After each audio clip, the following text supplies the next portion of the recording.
Merci de vous connecter, de partager cette vidéo, parce qu'il faut que nous puissions parler. J'ai 3 points à l'ordre du jour, et ces 3 points seront développés si et seulement si vous vous connectez rapidement, et si vous partagez massivement, nous allons pouvoir parler. Donc le premier point concerne Kidal. Voilà. Le premier point, c'est Kidal, le Mali. Kidal sous contrôle des Fama. Deuxième point, c'est le Niger.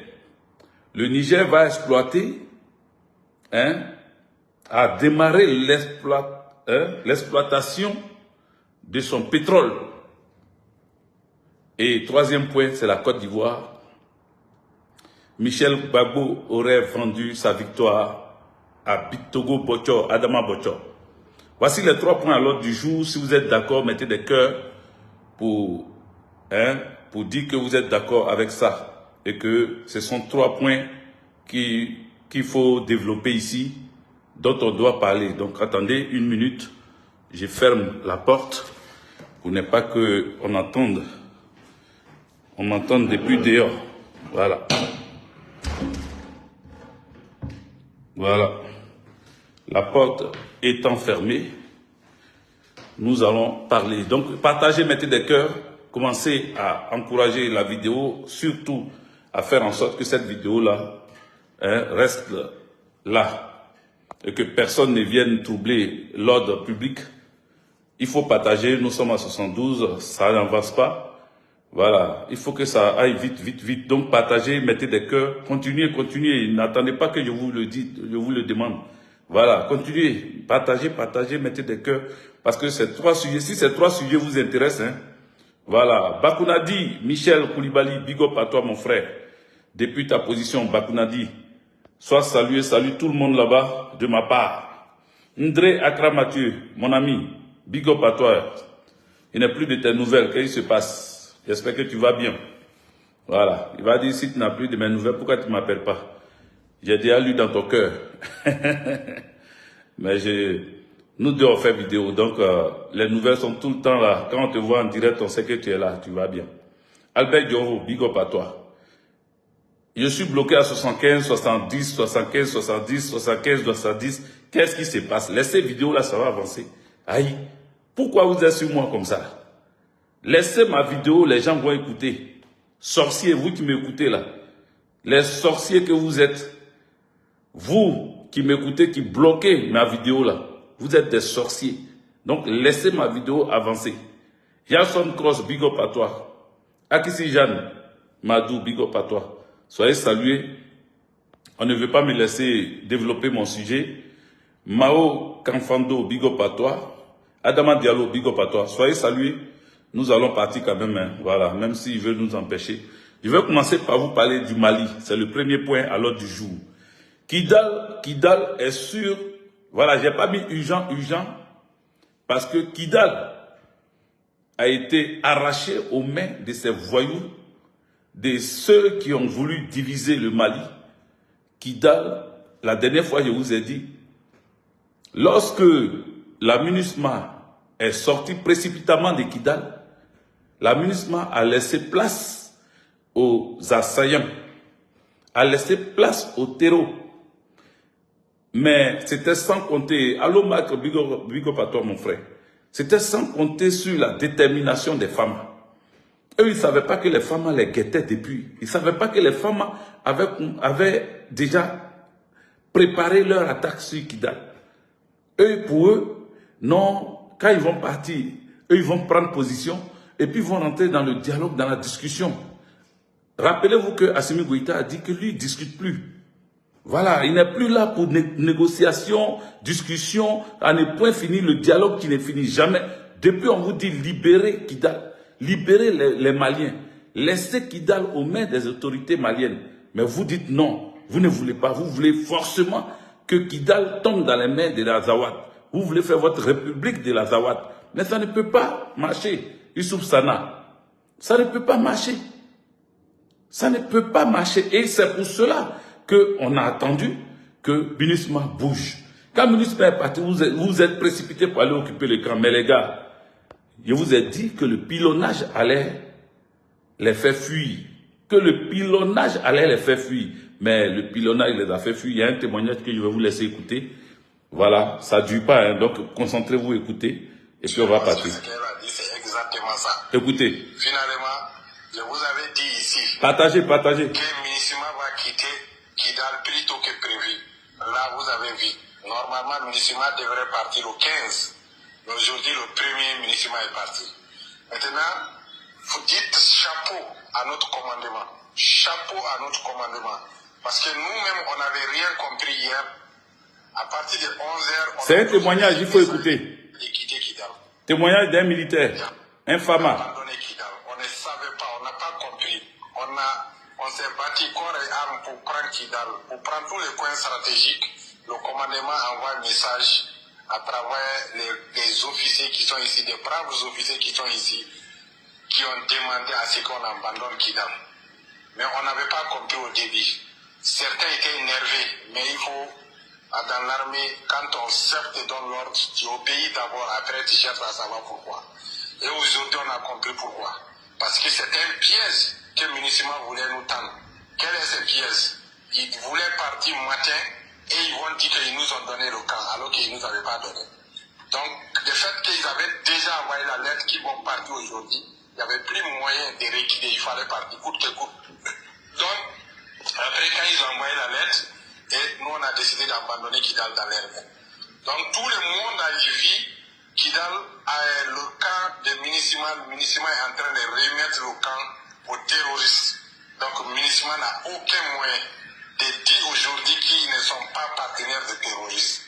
Après qu'ils ont donné le camp, 30 minutes après, tous ceux qui sont rentrés dans le camp, sans exception, même il n'y a pas eu de fuite, personne n'est sorti. On a neutralisé tout le monde. Voilà. Tout. 280 véhicules, tout a été détruit. Voilà. 280 véhicules. Je ne sais pas s'il a dit 1000 ou 280, mais il a dit 280 véhicules ont été bombardés dans ce camp-là. Ont été bombardés dans ce camp. Ce camp abandonné précipitamment par les MINUSMA. Vous avez vu, je vous ai dit qu'ils allaient pilonner. Mais je ne sais pas si les assaillants là, leur truc qu'ils prennent, qu'ils fument là, je ne sais pas si ça ne sèche pas bien, ou bien ce n'est pas bien séché, ou bien ça vient de, je ne sais pas, ça vient d'une autre planète. Mais quand ils prennent ça là, ils sont fous ou bien ils ne comprennent pas ce qui se passe. Vous ne pouvez pas prendre des choses comme ça et puis vous prenez 1200 véhicules, il a dit. 1280 véhicules, oui, 1280 véhicules.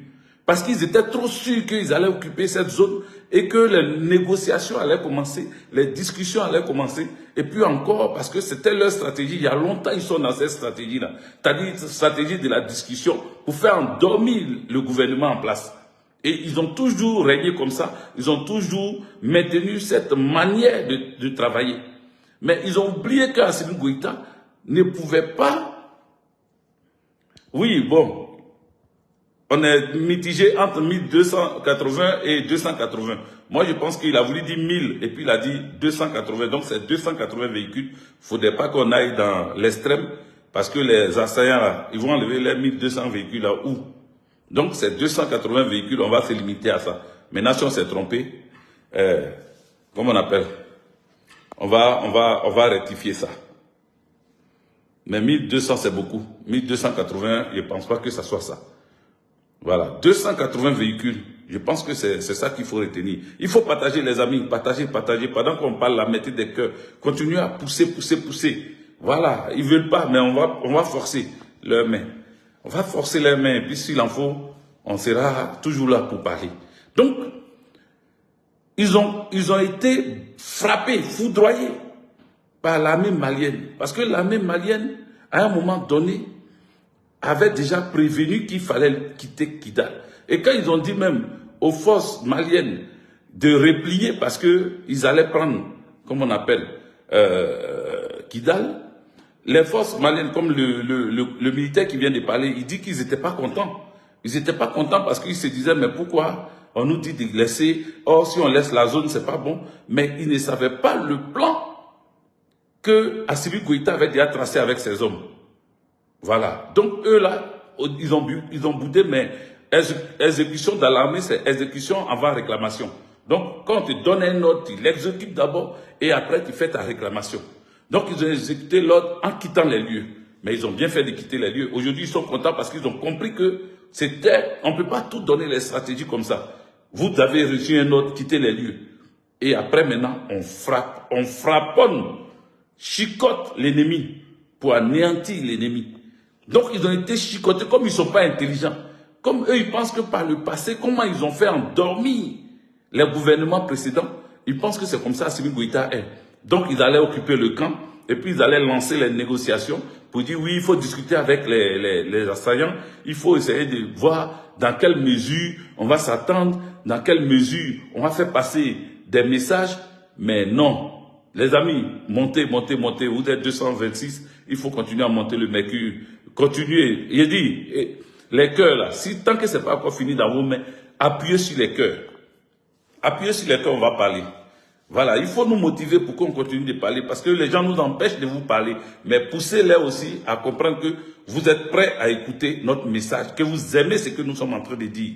C'est comme ça que eux, quand ils voient les cœurs, ils savent que vous aimez, ils sont obligés de laisser. Quand ils voient que vous partagez, ils sont obligés de laisser. Même quand vous vous abonnez, ils sont obligés de laisser, parce que quelqu'un qui n'est pas suivi, il n'a pas d'abonnés. Mais quand eux ils commencent à voir que non seulement vous partagez, vous mettez des cœurs, mais vous vous abonnez pour ajouter dessus, ça les laisse, ça les oblige à laisser passer. Odikwasi. Donc, voici comment, chers amis, ils sont allés fracasser, neutraliser les assaillants. À l'heure où je vous parle, Kidal est en train de respirer de l'air frais. Kidal est en train de respirer de l'air frais. Et les terreaux sont en débandade. Ils sont en débandade. Ils sont en débandade. Ils sont en train de fuir. Débandade complet. Ils sont en train de fuir. En tout cas, ceux qui ont réussi à quitter les lieux sont en train de fuir. Sinon, la majorité de ceux qui étaient dans le camp ont été neutralisés. Je vais vous laisser écouter un peu encore. Voilà, avant d'avancer.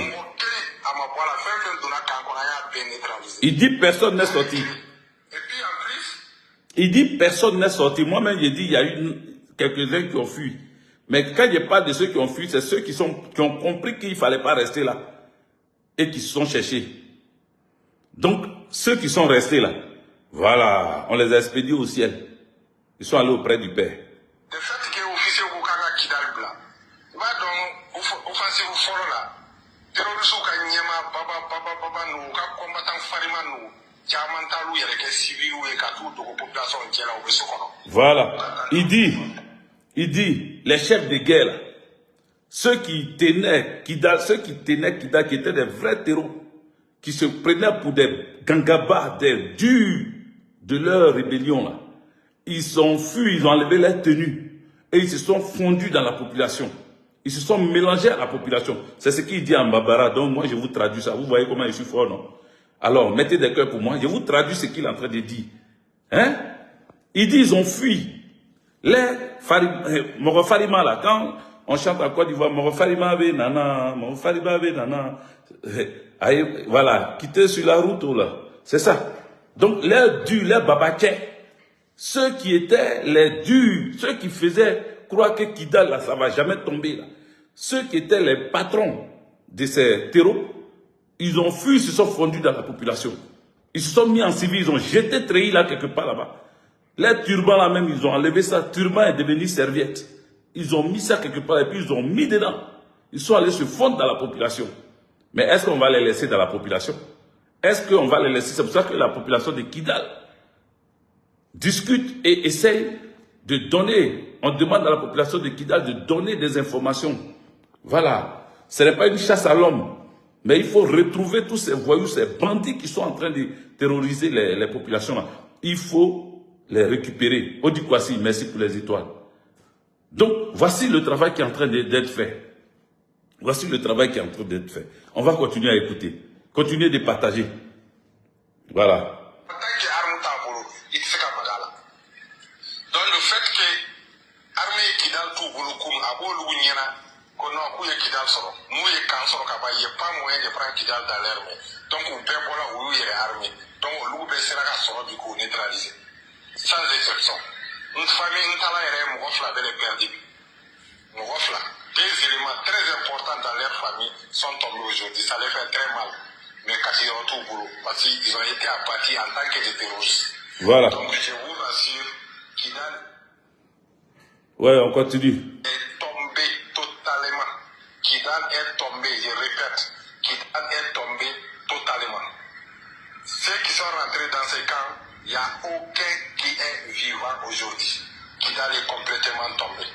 Donc il n'y a plus à faire des piques et récessions, rentrer ici, sortir, signature, tout ça là c'est fini. On a fait les signatures comme la grande sœur même le dit, on a fait la signature nos drones aujourd'hui. Donc personne ne peut venir nous dire quoi que ce soit au Kidal aujourd'hui. Et je vais vous dire quelque chose. Depuis Modibo Keïta est passé, Moussa Traoré est passé, Mali n'a pas trouvé Kidal comme aujourd'hui. Mais tous les ATT et autres, il y avait des choses qui se passaient ici. On faisait des tours pour passer. Partagez les amis. Aujourd'hui là, c'est fini. Il n'y a pas une famille ici pour dire que non, nous sommes chefs de village, si nous ne voulons pas que vous rentrez dans tel village, vous ne rentrez pas. Non, ça c'est fini ici. Aujourd'hui, c'est Sungalo Dambélé, l'officier qui ne dort jamais, c'est lui qui est le propriétaire de Kidal aujourd'hui. Les soi-disant Ak Muntala, où ils sont? Ils ont vu. Bilal Ak Sherif, je le répète, le soi-disant guerrier qui porte hijab aux filles, on ne le voit pas. Tous ces éléments ont été neutralisés. Voilà. Il est incapable, en tant que commandant, il est incapable de venir au secours à ces éléments. On a même ouvert on a fait semblant de laisser un passage. Si les garçons, il n'a qu'à venir. Mais on ne les voit pas. Le passage, il est ouvert. Voilà. Le chef, le grand chef même, parmi les terreaux là, les grands chefs qui se jouaient les guerriers, quand ils marchent là-bas comme ça, la terre tremble, Kidal tremble, tout le monde est à ses petits soins, à ses petits pieds, tout le monde est derrière lui, en train de ramper derrière lui. Même lui, il a fui. Un commandant qui abandonne ses éléments, qui se cherche dans la nature. On a même laissé un couloir humanitaire, un passage sécurisé. Viens passer si tu es garçon. Voilà la route. Il faut rentrer si tu es garçon. Il n'a pas qu'à. Il n'a pas qu'à. Lui-même, il a regardé la route là. Il dit non, si il met pied là-bas, là, c'est gâté. Tu ne peux pas être guerrier que Hakimi. Et comment on appelle Assimi. Tu ne peux pas être guerrier que Assimi Goïta. Allez là. Il est gamé jusqu'à. Il ne peut même pas s'amuser. Oh, les gars. Mettez des cœurs pour Assimi Goïta. Mettez des cœurs. Je vous ai dit, si le Mali est nettoyé, parce que les mêmes terreaux là, ceux qui fuient là, ils ne fuient pas pour rentrer. D'autres rentrent au Burkina, mais ils savent qu'au Burkina, ils seront foudroyés là-bas. Donc, voici les zones à risque. Il y a la Côte d'Ivoire, il y a le Bénin, il y a le Togo. Vous comprenez? Et le Sénégal. Est-ce que vous comprenez? Même le Ghana n'est pas épargné. Les terreaux là, ils sont en train de se chercher. C'est pour ça que Alassane Dramane Ouattara reçoit depuis un moment des gens. Là où je suis en train de vous parler là, il a reçu des journalistes qui ont travaillé avec Jean Hélène. Je ne sais pas si vous vous souvenez, Jean Hélène, celui qui avait été froidement abattu ou chaudement abattu par un policier de la police nationale de Côte d'Ivoire. Je ne sais pas s'il s'appelle Dago, celui qui l'a abattu. Hein? Jean Hélène, en plein plateau, il avait été abattu. Vous vous souvenez? Voilà. Ses collègues de la presse, ses collègues journalistes sont venus d'après eux. Ils sont venus rencontrer Alassane Dramane Ouattara. Parce qu'ils sont en train de préparer, ils disent que non, ils sont en train de préparer, comment on appelle, l'hommage à Jean Hélène. Ils sont en train de préparer des choses. Mais en réalité, là, ils ont peur de ce qui est en train de se passer autour d'eux. C'est ce que je vous dis. Quand vous dites que vous avez vu des navires de guerre à San Pedro et qu'ils disent qu'ils ont des trucs à faire à San Pedro, ils ont des exercices militaires à faire à San Pedro. En réalité, là, ils ont peur de ce qui est en train de se passer. Est-ce que vous savez que Alassane Draman Ouattara a demandé à des stagiaires burkinabés, à des officiers, sous-officiers stagiaires burkinabés de rentrer au Burkina? Il a coupé les stages, les amis, partagez. Vous avez des pléthores comment on appelle, d'informations ce soir. Ce soir-là, c'est des cassements des dalles. On est en train de vous donner des informations. On est en train de vous donner des informations. Donc, partagez. N'arrêtez pas. Vous êtes 300 maintenant. Continuez. Vous voyez, ça bascule. 300, 280, 300, 200. Il faut continuer à monter le mercure. Voilà. Donc, ce que vous devez comprendre dans l'histoire, c'est que Alassane Draman Ouattara craint ce qui est en train de se passer parce qu'au fur et à mesure qu'on nettoie, on neutralise les terreaux, il y a quelques terreaux qui ont leur base arrière. Et leur base arrière, là, comme je dis et je répète, il y a la Côte d'Ivoire, il y a le Togo, il y a le Bénin, et même bientôt, il y aura, comment on appelle, le Ghana et la Guinée. Ils sont en train, le Sénégal aussi. Voilà, on dit quoi, c'est dit 14 stagiaires de l'UMPT. Ils sont en train de fuir. Il a chassé 14 stagiaires. Il a dit à des stagiaires burkinabés de rentrer au Burkina. Et puis ça étonne les gens. Les gens disent, mais pourquoi Alassane Draman Ouattara peut interrompre la formation parce qu'il a peur. Ça là, je vais revenir dessus, mais je ne sais pas s'il faut qu'il continue parce que ça fait partie de la fuite des terreaux qui sont en train de fuir Kidal, qui sont en train de fuir les zones des 3 frontières pour rentrer en Côte d'Ivoire. Or, s'ils sont reçus en Côte d'Ivoire, la formation qu'on est en train de donner comment on appelle, aux stagiaires burkinabés, les officiers burkinabés qui sont là, ils écoutent, ils voient, ils sont en Côte d'Ivoire. Donc, pour ne pas que cela soit le relais, pour ne pas que cela soit des espions des choses, Ibrahim Traoré, il faut qu'on les ramène chez eux. Est-ce que vous avez compris le message même? Alassane Draman Ouattara ne fait rien au hasard. Et ce n'est pas parce qu'il est trop intelligent, non, c'est les gens qui lui disent. Ses patrons, ses maîtres lui disent, on est en train de faire des manœuvres. Il ne faudrait pas que ceux-là prennent des informations pour envoyer. Pour ne pas que ceux-là voient notre comportement, notre attitude, ce qu'on est en train de prévoir là. Parce que eux, dans les têtes, le roi David, soit salué, bonne arrivée. Ce que eux, ils sont en train de préparer là, c'est aussi contre le Mali, contre le Burkina et contre le Niger. Donc, dans leur préparation, s'ils laissent des stagiaires burkinabés dans l'armée de Côte d'Ivoire, dans l'école de l'armée de Côte d'Ivoire, ils peuvent attendre des choses, ces officiers et sous-officiers. Donc, il faut les rapatrier. Pour la première fois, Alassane Draman Ouattara, qui se joue le bon samaritain, qui allait construire des maisons en dur, il donne à manger l'eau, l'électricité aux Burkinabés, dit, ceux qui disent qu'ils sont des réfugiés burkinabés en Côte d'Ivoire, il leur donne gîte et nourriture et manger. Mais pendant qu'il dit qu'il reçoit des Burkinabés et qu'il en parfait symbiose avec des Burkinabés, qu'il n'y a pas de problème entre lui et puis le Burkina, il rapatrie, il chasse des officiers burkinabés. Pourquoi il chasse les officiers burkinabés là? Pourquoi il les ramène chez eux? Pourquoi il les ramène chez eux? Parce que il ne veut pas que ceux-là soient des espions. Il a peur que ceux-là soient des espions. Les amis, partagez. Toujours, vous me fatiguez, vous là. Partagez, mettez des cœurs. Quand je parle comme ça, là, je sais que ça vous plaît. Mais si ça vous plaît, là, marquez le coup en appuyant, en cliquant sur les cœurs. Et en partageant. Côté où on a écrit partage, là, appuyez là-bas. Et puis partagez plusieurs fois dans les groupes, dans les inbox, partagez partout. Ça nous encourage à continuer à vous parler. Parce qu'on est monté un peu, mais on est bloqué encore. Donc il faut continuer, n'arrêtez pas. Voilà, on est bloqué à 360 depuis là, ça traîne. 350, 360. Continuez à partager, ça va monter. Au fur et à mesure qu'ils dénoncent ça là, eux ils laissent et puis ça monte un peu. Donc continuez. Donc, Kidal est aujourd'hui dans la main des Fama. Il faut saluer ça. Il faut saluer ça. Il faut saluer ça. Mais si Kidal est dans leurs mains et que la zone des 3 frontières est sous occupation, et que quand ils fuient, ils rentrent au Burkina, on les chicote. Quand ils fuient, ils reviennent au Mali, on les chicote. Quand ils fuient, ils rentrent au Niger, on les chicote. Ils ne savent plus où partir, c'est en Côte d'Ivoire, ils vont descendre. Ils vont descendre en Côte d'Ivoire. Donc, pour ne pas que des secrets d'État soient dévoilés, il faut enlever ceux qu'on estime qu'ils sont des espions. Ce qu'on s'est dit que ceux-là, ils ne sont pas clairs. Ils sont là, mais ils sont un peu au courant de ce qu'on est en train de faire. Il faut les faire rapatrier. Mais il ne sait pas qu'en les faisant rapatrier, là, il est en train de creuser le fossé entre le Burkina Faso et la Côte d'Ivoire.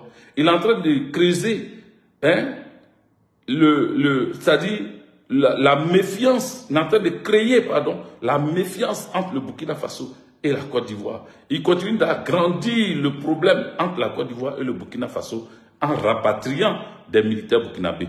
On va dire qu'il y a eu deux gendarmes qui ont été pris. Deux gendarmes qui ont été pris au Burkina Faso. Souvenez-vous, je vous avais expliqué. Deux gendarmes arrêtés par les Burkinabés parce qu'ils étaient rentrés au Burkina Faso pour aller chercher des orpailleurs clandestins. Quelque temps après, il y a eu tentative de coup d'État. Vous vous souvenez? Bon, le Burkina n'était pas dans mon truc, mais je suis allé dessus parce que tout ça, ce sont des informations dont il faut parler. Donc, on doit parler. Donc, depuis qu'ils ont pris ces deux gendarmes-là, Alassane Draman Ouattara a essayé de négocier avec le commandant de brigade de ces gendarmes-là.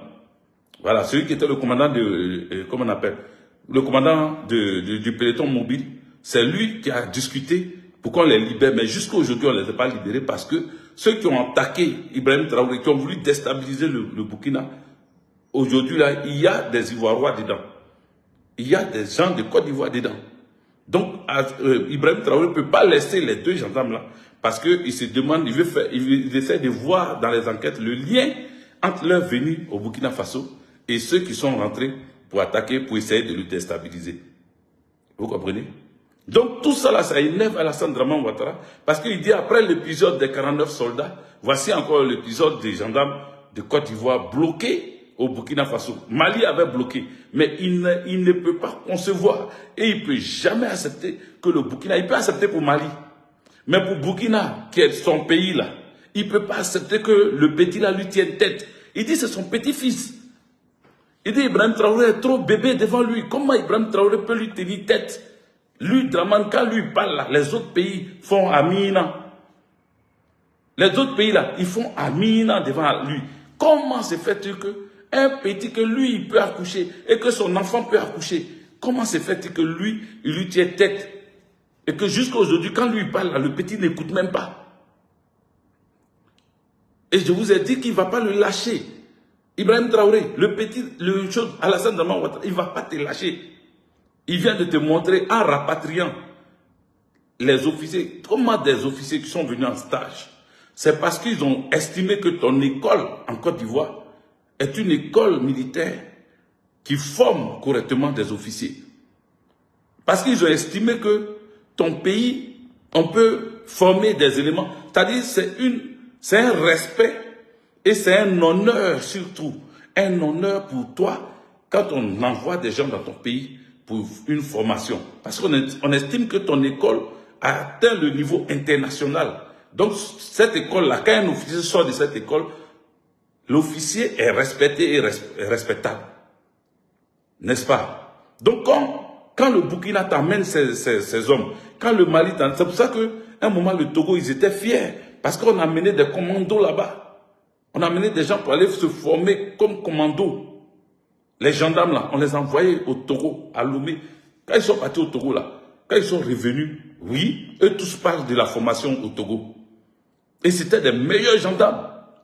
Les meilleurs commandos gendarmes, au temps d'Oufouette Boigny, tout le commandant Seka Seka, il a fait la formation au Togo. Et quand ils sont rentrés, eux-mêmes, ils disent que formation au Togo, là, c'est pas du jeu. Et dans l'exercice de leur fonction, on remarque que la formation est rentrée. La formation est correctement rentrée. Vous comprenez? Donc, le Togo était une référence des vrais commandos. Des bons commandos. Donc, si la Côte d'Ivoire devient une référence, pourquoi toi, tu vas bloquer, tu vas interrompre le stage de ces militaires, de ces officiers, et les ramener là-bas en chose, comme on appelle, les ramener au Burkina? Ce que tu fais, ce n'est pas professionnel, ce n'est pas intelligent, parce que tu es en train de créer une crise diplomatique, même si la crise était là de surface, si la crise était là depuis, parce qu'on ne voyait pas réellement le fondement de cette crise. Le Burkina était dans sa logique, mais on ne voyait pas où ça partait. Maintenant, en ramenant des militaires burkinabés chez eux, ça, c'est un acte. Hein? C'est un acte qui prouve que le divorce Côte d'Ivoire-Burkina est consommé. Même si tu veux, il faut prendre tous les Burkinabés pour venir construire une maison pour eux. Mais l'acte que tu as posé, le fait de rapatrier des officiers burkinabés, ces officiers burkinabés-là, c'est eux un jour qui ont venu te déposer en Côte d'Ivoire. Si tu ne fais pas attention, parce que tu te rappelles, c'est là-bas que tu avais fait ta base arrière. C'est de là-bas que tu quittais pour venir déstabiliser le pouvoir Gbagbo Laurent. Donc, les mêmes là, quand tu les rejettes comme ça, tu crées la haine dans leur cœur contre toi. Mais ils ne sont pas demandeurs. C'est vrai, ils ont voulu se former dans ton école, mais ça ne veut pas dire qu'il n'y a pas école militaire au Burkina. Ça ne veut pas dire que le Burkina ne peut pas se former. Le Burkina, ils ont aussi école militaire. Ils ont aussi école militaire et ils peuvent, comme ils sont aujourd'hui dans le Liptako Gourmand, ils peuvent se mettre avec les amis, monter le mercure. Ça bloque entre 444, 430. Voilà, quand je parle de ça, là, il laisse un peu, puis ça monte un peu encore. Donc, je suis obligé de parler de ça, parce que j'ai remarqué que quand je parle, il laisse et puis ça monte. Donc, continuez, montez. 450, après ça descend. Non. Continuez et partagez, mettez des cœurs. Voilà. Le premier point que je suis en train d'aborder, il faut que je finisse correctement ce premier point-là pour qu'on passe d'un autre. Voilà. C'est un acte antidiplomatique, comme tu dis, Anaké. Big up à toi déjà, au passage. Donc, Alassane Draman Ouattara montre que il y a une réelle crise entre le Burkina et la Côte d'Ivoire. Mais mieux, il est en train de créer une crise diplomatique en direct comme ça, en rapatriant 14 stagiaires militaires du Burkina Faso chez eux. Mais Ibrahim Traoré les a bien accueillis. Il les a accueillis et ils vont continuer leur formation là-bas au Burkina Faso. Parce qu'il y a des écoles au Burkina Faso. Si je ne me trompe, si je ne m'abuse. Bien s'ils ne vont pas là-bas, ben ils iront dans le pays voisin, le Liptako Gourmand. Ils sont en train de créer des conditions pour être plus puissants. Donc, s'ils créent leur monnaie, ça veut dire qu'ils peuvent créer des écoles, ou s'ils ont déjà des écoles, entre récipiendaires de cette signature qui crée l'alliance, ils vont pouvoir se former leurs éléments sur place, entre eux. Voilà, si Côte d'Ivoire veut, faut pas, ils vont les prendre. Mais ils auront les meilleurs officiers qui vont sortir de leur école. C'est de ça qu'il s'agit. Voilà. Donc, le premier point sur Kidal, sachez que Kidal est aux mains des FAMA. On va suivre le dossier doucement, et puis on va avancer. Voilà, on va suivre le dossier pour voir jusqu'à où ils vont arriver avec cette histoire de Kidal. On va aller sur le deuxième point. Niger. Est-ce que les Nigériens sont là? Il faut partager, mettre des cœurs. Aujourd'hui, c'est une soirée cassement des dalles et information très intéressante, très urgente, très bonne nouvelle, très bonne nouvelle. Il faut partager. Donc le deuxième point, c'est Niger. Le Niger démarre son exploitation de pétrole. Les amis, voici une très bonne nouvelle pour le Niger. Le Niger dont on parle aujourd'hui, Niger qui était le pays le plus pauvre, l'avant-dernier pays le plus pauvre. Avec leur uranium, ils n'ont pas d'électricité. Avec leur pays, on dit c'est la poussière. On dit ceux-là, c'est Garba seulement, ils viennent vendre en Côte d'Ivoire. Ils viennent vendre du bois en Côte d'Ivoire. Ils ne sont rien, ils ne peuvent rien créer. Le Niger vient de démarrer l'exploitation de son pétrole. Donc le Niger avait pétrole et puis on ne nous disait pas que le Niger avait pétrole. Nous, on ne savait pas ça. Les amis, déjà le Niger a pétrole. C'est-à-dire, en plus de l'uranium, le Niger a pétrole, nous, on ne savait pas. Les gens nous cachaient des choses. Ils ne nous disaient pas tout. Mettez des cœurs, les amis. Voilà, continuons à partager. Eux, ils ne nous disaient pas tout. Voici ce qui se passe. Attendez, je vais vous montrer le pétrole nigérien. Voilà. Du démarrage de la production du pétrole brut destiné à l'exportation, présidé par le Premier ministre Ali Mohamed Lamin. Le pétrole brut destiné à l'exploitation, c'est-à-dire le pétrole brut qu'ils ont là. Ils ont commencé, ils ont fait l'ouverture parce que c'est destiné à l'exploitation et à faire, comment on appelle? Attendez, on va écouter. Qui aussitôt arrivé sur le site devant accueillir la cérémonie, a reçu un accueil chaleureux de la part du PDG de la CNPC, M. Zouzou Okun, et les travailleurs du Niger et de la Chine exerçant sur le site de Koulélé. Il a d'abord signé le livre d'or, immortalisant ainsi le coup d'envoi de la mise en production de la phase 2 du bloc d'Agadem, fruit de la coopération sino-nigérienne. Plusieurs personnalités et invités ont pris part à cette cérémonie d'une très grande portée pour le Niger. Il s'agit notamment des membres du gouvernement, des ministres en charge de l'énergie de nos deux pays frères, le Mali et le Burkina Faso, de l'ambassadeur de la République populaire de Chine au Niger, des gouverneurs de Difa et de Zender, sans oublier les responsables administratifs et coutumiers du département de Ingurti. Dans son intervention, le gouverneur de la région de Difa, le général de brigade Ibrahim Bagadouma, s'est réjoui de la concrétisation de ce projet sur le site historique de Koulélé. Une action qui témoigne toute l'importance que le CNSP et le gouvernement de la transition accordent au bien-être du peuple nigérien avant de réitérer l'accompagnement de la population de la région de Difa aux actions des autorités nigériennes. Dans le même cadre, le PDG de la CNPC, M. Zouzou Okun, a magnifié la coopération entre le Niger et la Chine, notamment la CNPC, qui a permis de faire du Niger un pays exportateur du pétrole. Exportateur du pétrole. Souhaité que cette coopération se renforce davantage afin que naissent d'autres projets d'une très grande utilité pour le Niger. Quant à l'ambassadeur de la République populaire de Chine au Niger, Xian Feng, il a rendu un hommage aux autorités nigériennes pour avoir permis la mise en production de ce projet avant de déclarer que désormais le Niger fera partie des grands pays exportateurs du pétrole dans le monde. Le Niger fera partie des grands pays exportateurs du pétrole dans le monde. Le Niger fera partie, je répète, les amis, mettez des cœurs. L'Afrique regorge des ressources, de matières premières, des richesses incontestées et incontestables. L'Afrique, il n'y a pas un pays pauvre en Afrique. On nous a fait croire ça. Depuis notre naissance, on nous dit que le Niger est pauvre. Voici pourquoi les Nigériens sont remplis en Côte d'Ivoire, en train de vendre bois, en train de vendre garba. Mais les Nigériens ne vont plus vendre garba. Les amis, le Niger est en train d'exporter son pétrole. Ils vont faire partie des plus grands.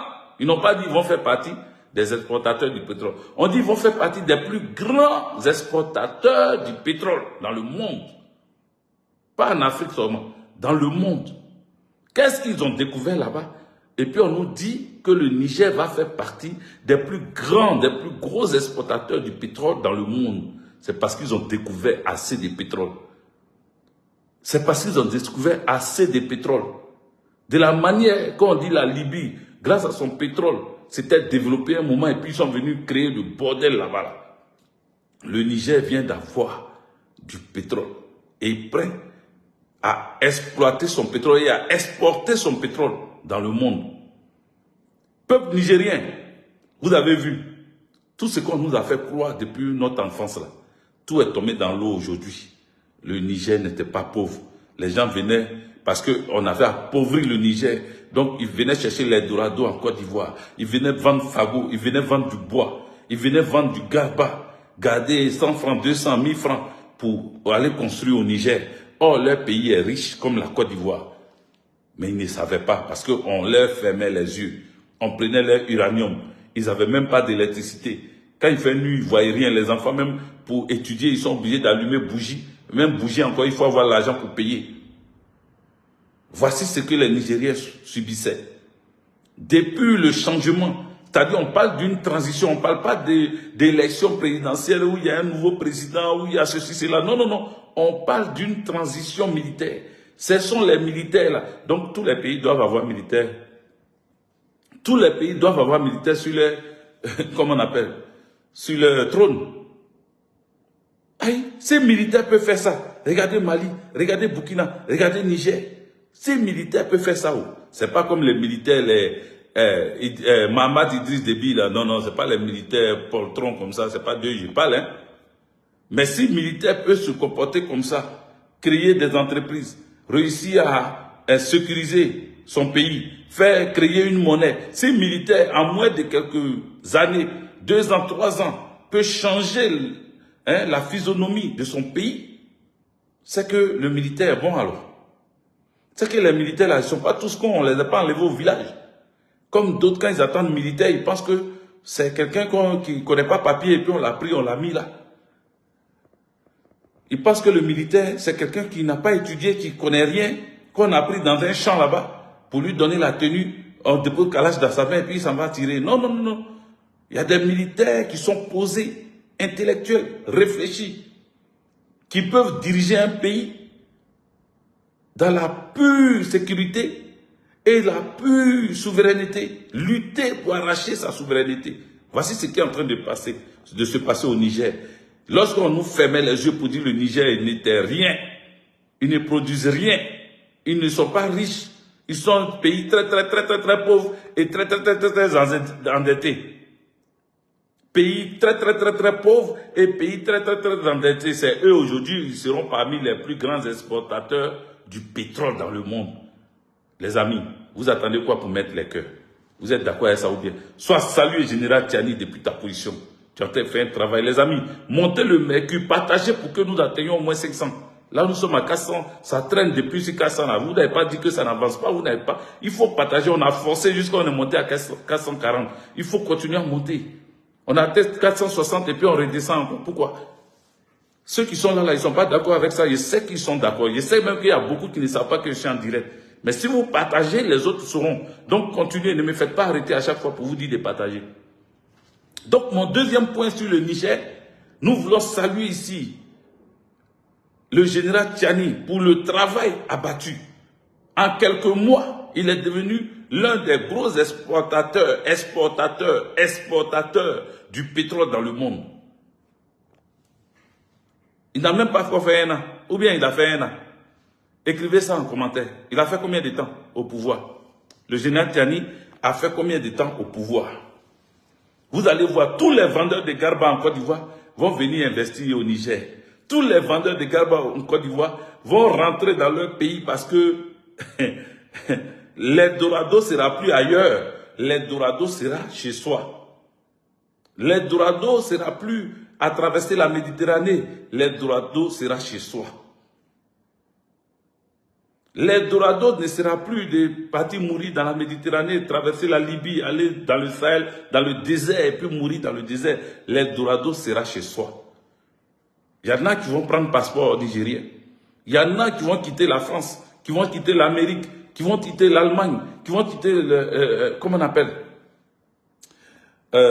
là-bas là même aussi l'Espagne pour aller, ils vont quitter l'Italie pour aller investir au Niger. Ceux qui ont traversé l'eau, ils ont bravé la mort et puis ils sont venus en Italie là. Ils vont reprendre la route par avion maintenant et puis ils vont aller travailler au Niger parce qu'ils vont voir qu'ils ont laissé le bonheur derrière eux. Oui, les choses vont changer les amis. Le Niger, en moins de quelques mois, ça fait combien de mois? Ou bien il n'y a pas de Nigériens sur ce direct là? Ou même les Africains, vous qui êtes sur ce direct-là, rappelez-vous et puis dites-moi, si vous vous rappelez, ça fait combien de mois le général Tchiani est au pouvoir? Ça fait combien de mois? Ça fait combien de mois? Donc, voici le combat que le général Tchiani est en train de mener. Cette transition qui vient d'arriver, la transition a dit en 3 ans, donnez-nous 3 ans. Ils n'ont même pas encore fait 1 an, regardez. Regardez ce qui est en train de se produire. Ils n'ont même pas encore fait 1 an. Ils n'ont pas encore fait 1 an. Déjà, prendre son destin en main. Déjà, prendre des décisions. Prendre des vraies décisions. Ça peut changer les choses. En moins de 3 mois, quelqu'un a écrit Filco, Dano. Il dit 3 mois. Mais en moins de 3 mois, les militaires sont en train de devenir puissants. Ils sont en train de rendre leur pays, Ils sont en train de rendre leur pays puissant. Le Niger dont on parlait hein, avec le revers de la main, dont on s'en foutait, on ne voulait même pas en parler parce que c'est un pays pauvre. Qui va aller s'aventurer au Niger? Même quand il y a en Côte d'Ivoire, quand on te dit il y a un Aoussa qui est là, les gens parlaient avec mépris des Aoussa. Oh, ils vendent des garbas, ils sont là, ils sont toujours assis dans les kiosques en train de vendre garbas. Ceux-là, ils peuvent faire quoi? Ils ont quoi? Ils n'ont rien. Voilà aujourd'hui, ce que vous voyez là, c'est la vérité. Ce n'est pas de la fiction. On n'est pas en train de vous expliquer une mise en scène. On vous explique la réalité. Le Niger sera l'un des grands exportateurs du pétrole dans le monde. Qui est là-bas? Les Chinois. Est-ce que le pays qui va exporter son pétrole dans le monde, est-ce que ce pays-là, les partenaires à qui on a donné ce business-là, est-ce qu'ils vont lâcher ce pays-là dans la main des voyous? Ils vont lâcher ce pays-là dans la main des colons? Non, non, non. La Chine ne va pas laisser le Niger pour que quelqu'un quitte quelque part en brousse là-bas, venir gâter les contrats qu'on est en train de signer avec la Chine. Le Niger ne va pas laisser, et les Chinois ne vont pas laisser ça. Oh, si tu as affaire aux Chinois, tu as eu problème dans le monde. Tu as eu problème. Tu as eu problème dans le monde. C'est gâté pour toi. Si tu as affaire aux Chinois, c'est mort pour toi. Parce que c'est une grosse puissance. Il n'y a pas les deux. Il n'y a pas les deux. Et ils ont signé une alliance avec la Russie. Donc, leur force là, tu ne peux pas t'amuser à ça. Ils sont trop puissants. Ils sont trop puissants. Donc, je voudrais saluer ici le peuple nigérien. Je voudrais saluer surtout les dirigeants de la transition nigérienne. Soit saluer le général Tchani depuis ta position. C'est un vrai travail que tu es en train de faire. Voilà, on dit qu'ils sont arrivés depuis le 26 juillet 2023. Soit 3 mois, ça fait 3 mois seulement. En 3 mois, ils feront partie des gros exploitateurs et des gros exportateurs du pétrole dans le monde. En 3 mois seulement. Imaginez-vous en 10 ans. On ne va plus reconnaître le Niger. On va aller chercher à habiter au Niger. Ouais, Ahmed Koulibaly. On va chercher visa pour aller au Niger. On va aller s'asseoir au Niger. On va chercher travail au Niger. On va chercher travail là-bas. On va chercher travail. C'est nous, avec le comportement d'Alassane Draman Ouattara, avec le comportement d'Alassane Draman Ouattara, on risque de fuir pour aller vendre garba au Niger, pour nourrir notre famille. Parce qu'Alassane est en train de nous endetter. La dette qu'il est en train de mettre sur la Côte d'Ivoire, imaginez-vous combien de temps ça va faire pour qu'on puisse payer les dettes là. Parce que lui, il ramasse pour sa famille, ses amis, ses copains, et ses beaux-frères, ses belles-sœurs. Il ramasse pour eux. Donc s'il n'est plus là, c'est nos enfants qui vont payer. Mais nos enfants là, demain ils vont aller vendre garba au Niger. Je ne suis pas en train d'exagérer. Mais est-ce qu'on souhaite que demain nos enfants aillent au Niger pour aller vendre garba? Est-ce qu'on souhaite que demain nos enfants aillent vendre bois au Niger? Est-ce que c'est ce qu'on souhaite pour nos enfants en Côte d'Ivoire? J'ai dit non. C'est pour ça qu'il faut se battre. C'est pour ça qu'il faut se réveiller. Les autres sont en train de se développer autour de nous. Et nous, c'est maintenant Alassane Draman Ouattara est en train d'appeler tout le monde entier à rentrer en Côte d'Ivoire. Il appelle les terreaux, il appelle les impérialistes, il appelle tout le monde de venir en Côte d'Ivoire, les Américains, tout le monde, tellement il a peur que son pouvoir ne tombe, il demande l'aide de tout le monde. Eux tous n'ont qu'à rentrer en Côte d'Ivoire, chacun n'a qu'à prendre une partie de la Côte d'Ivoire, chacun n'a qu'à occuper ici, à gauche, à droite, partout. Niger, bravo. Troisième point, Côte d'Ivoire. Voilà, je suis quitté au Niger, je rentre à Côte d'Ivoire. Il y a une dame, je ne sais pas si elle a un problème. Il y a une dame là. Attendez, comment je vais retrouver sa vidéo même? Attendez, je vais voir si elle peut retrouver sa vidéo. Côte d'Ivoire, on nous dit que... Comment il s'appelle? Oui, je peux retrouver sa vidéo, ouais, je peux retrouver. Voilà. Où ça est? C'est ma chérie qui m'a envoyé ça. Voilà, elle m'a envoyé ça pour que je puisse écouter cette dame. On va l'écouter puis on va avancer. Vous vous. Parce que vous mentez. Vous êtes le mensonge et vous êtes le mal. On va faire un arrêt sur image sur Yopougon. Sur le cas de Yopougon. C'est par là que j'ai terminé ce soir. Parce que le cas de Yopougon, de l'élection à Yopougon, c'est trop grave. Mettez des cœurs parce qu'ils vont attaquer. Qui va attaquer? Le cas de Yopougon, s'il y a un autre mot que la honte, ou je ne sais pas.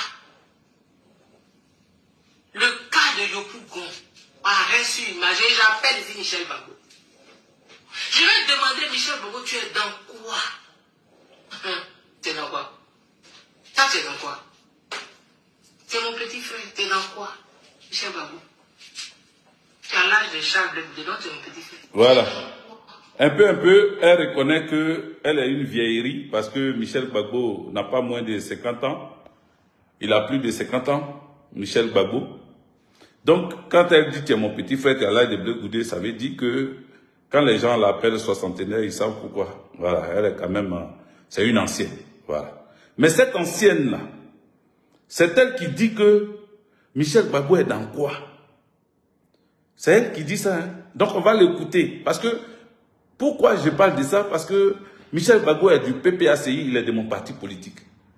Et à Yopougon, il y a eu quelque chose qui s'est passé. La fraude qui s'est passée à Yopougon. Et la victoire de Michel Gbagbo lui a été volée. Mais elle a dit que non, ça n'a pas été volé. Que Michel Gbagbo a vendu sa victoire. On va l'écouter. On va l'écouter pour ne pas que vous dites que c'est moi qui ai envie de répondre à cette dame. Non, non, non. C'est parce qu'il faut lui répondre quand même. À un moment donné, il faut répondre aux gens comme elle. Voilà, il faut lui répondre par rapport à ses dires, pas par rapport à sa personne. Voilà, donc là même je parle de son âge parce qu'elle a parlé de l'âge de Michel Gbagbo, hein, c'est pour ça. Voilà, elle dit c'est son petit frère. Parce que quand tu appelles quelqu'un ton petit frère et que tu commences à le descendre comme elle le fait là, il faut qu'on lui dise, la vieille, il faut nous écouter aussi. Voilà, on va te répondre. Donc, on va partir. Écoutons-la. Écoutons-la. Tu es dans quoi? Je vais pouvoir, tu peux expliquer. Tu parles de fraude. Tu dis, nous avons gagné les élections, mais nous avons perdu les résultats. Ça, c'est quel français, ça? Ça, c'est quelle contorsion langagière, ça? Ça, c'est quelle explication, ça? Tu es dans quoi? Michel Gbagbo, tu es dans quoi? À Yopougon, là. Est-ce qu'un jour tu auras le courage de dire la vérité au peuple de Yopougon? Est-ce qu'un jour tu auras le courage de dire la vérité aux militants du PPACI? Est-ce qu'un jour tu auras le courage de dire la vérité à ton papa, le président Gbagbo, qui est le président du PPACI? Michel Gbagbo, tu es dans quoi? Tu es dans quoi? Tu es dans quoi? Pourquoi tu ne dis pas aux gens la vérité sur la défaite de Yopougon? Pourquoi tu ne dis pas la vérité aux gens? Aboubakar Sidiki Touré, bonsoir. Michel Gbagbo, tu es dans quoi? Petit frère, tu es dans quoi? Je dis que je suis une sachante. Même si je suis Abidjan, même pas vous pouvez me tuer, mais il y aura quelqu'un qui va venir dire ce que j'ai dit là. Voilà. Je commence par là. Même si je suis à Abidjan, vous pouvez envoyer quelqu'un pour venir me tuer. La vieille, personne ne va te tuer. Parce que ceux qui ont toujours tué, ceux qui ne veulent pas la liberté d'expression, ceux qui refusent le débat contradictoire, ce sont eux qui sont au pouvoir que tu adules aujourd'hui. Ce sont eux qui dirigent la Côte d'Ivoire aujourd'hui. Voilà. C'est pas Gbagbo Laurent, ni ses partisans. Nous n'avons pas eu la culture du meurtre, de l'assassinat. Gbagbo ne nous a pas appris ça. Tu ne vas pas voir quelqu'un, parce que c'est pour ça que Gbagbo, quand on l'a mené à la CPI, il n'y a personne qui a pu prouver que le président Laurent Gbagbo était dans un plan commun. Personne. Même ses proches, y compris ton Youayou, y compris le neveu de l'oncle, qui était autour du président Laurent Gbagbo, rien n'a été prouvé que le président Laurent Gbagbo était celui-là qui tue. Rien. Parce que tu ne peux rien prouver jusqu'à aujourd'hui. Quand on cherchait les preuves à la CPI, là, toi, tu étais en train de te trémousser là-bas, à Bruxelles. Tu ne peux rien apporter comme preuve qui indique que les gens autour du président Laurent Gbagbo ou le président Laurent Gbagbo même sont des tueurs. Tu ne peux jamais prouver ça. Mais tu le dis et c'est misérable de ta part. Parce que tu peux chasser ton chien, tu peux abandonner ton chien, mais il ne faut pas lui créer des problèmes, il ne faut pas lui créer des maladies. Il ne faut pas lui créer des maladies imaginaires. Jamais le PPACI ou le président Laurent Gbagbo ne va tuer qui que ce soit, parce que ce n'est pas lui le tueur. Quand tu accusais le vice-président ou désormais le président du CSP, du Conseil stratégique politique ou du Conseil stratégique permanent, c'est-à-dire le camarade Kone Katina, quand tu l'accusais et que tu disais qu'il voulait, entre lui et toi, c'est la vie, la mort. Je ne sais pas comment tu as interprété, comment tu disais ton truc là, c'est la vie, la mort. Parce que toi, tu lui en veux. Pourquoi il ne t'a pas informé, toi et ton mari, ton ex-mari? Pourquoi il ne t'a pas informé? Hein? Il ne vous a pas informé pour que vous puissiez fuir. Mais le président Kone Katina, il était ministre du budget. Ministre du budget. Ministre du budget. Toi, tu n'étais rien. Tu n'étais qu'une cinéaste.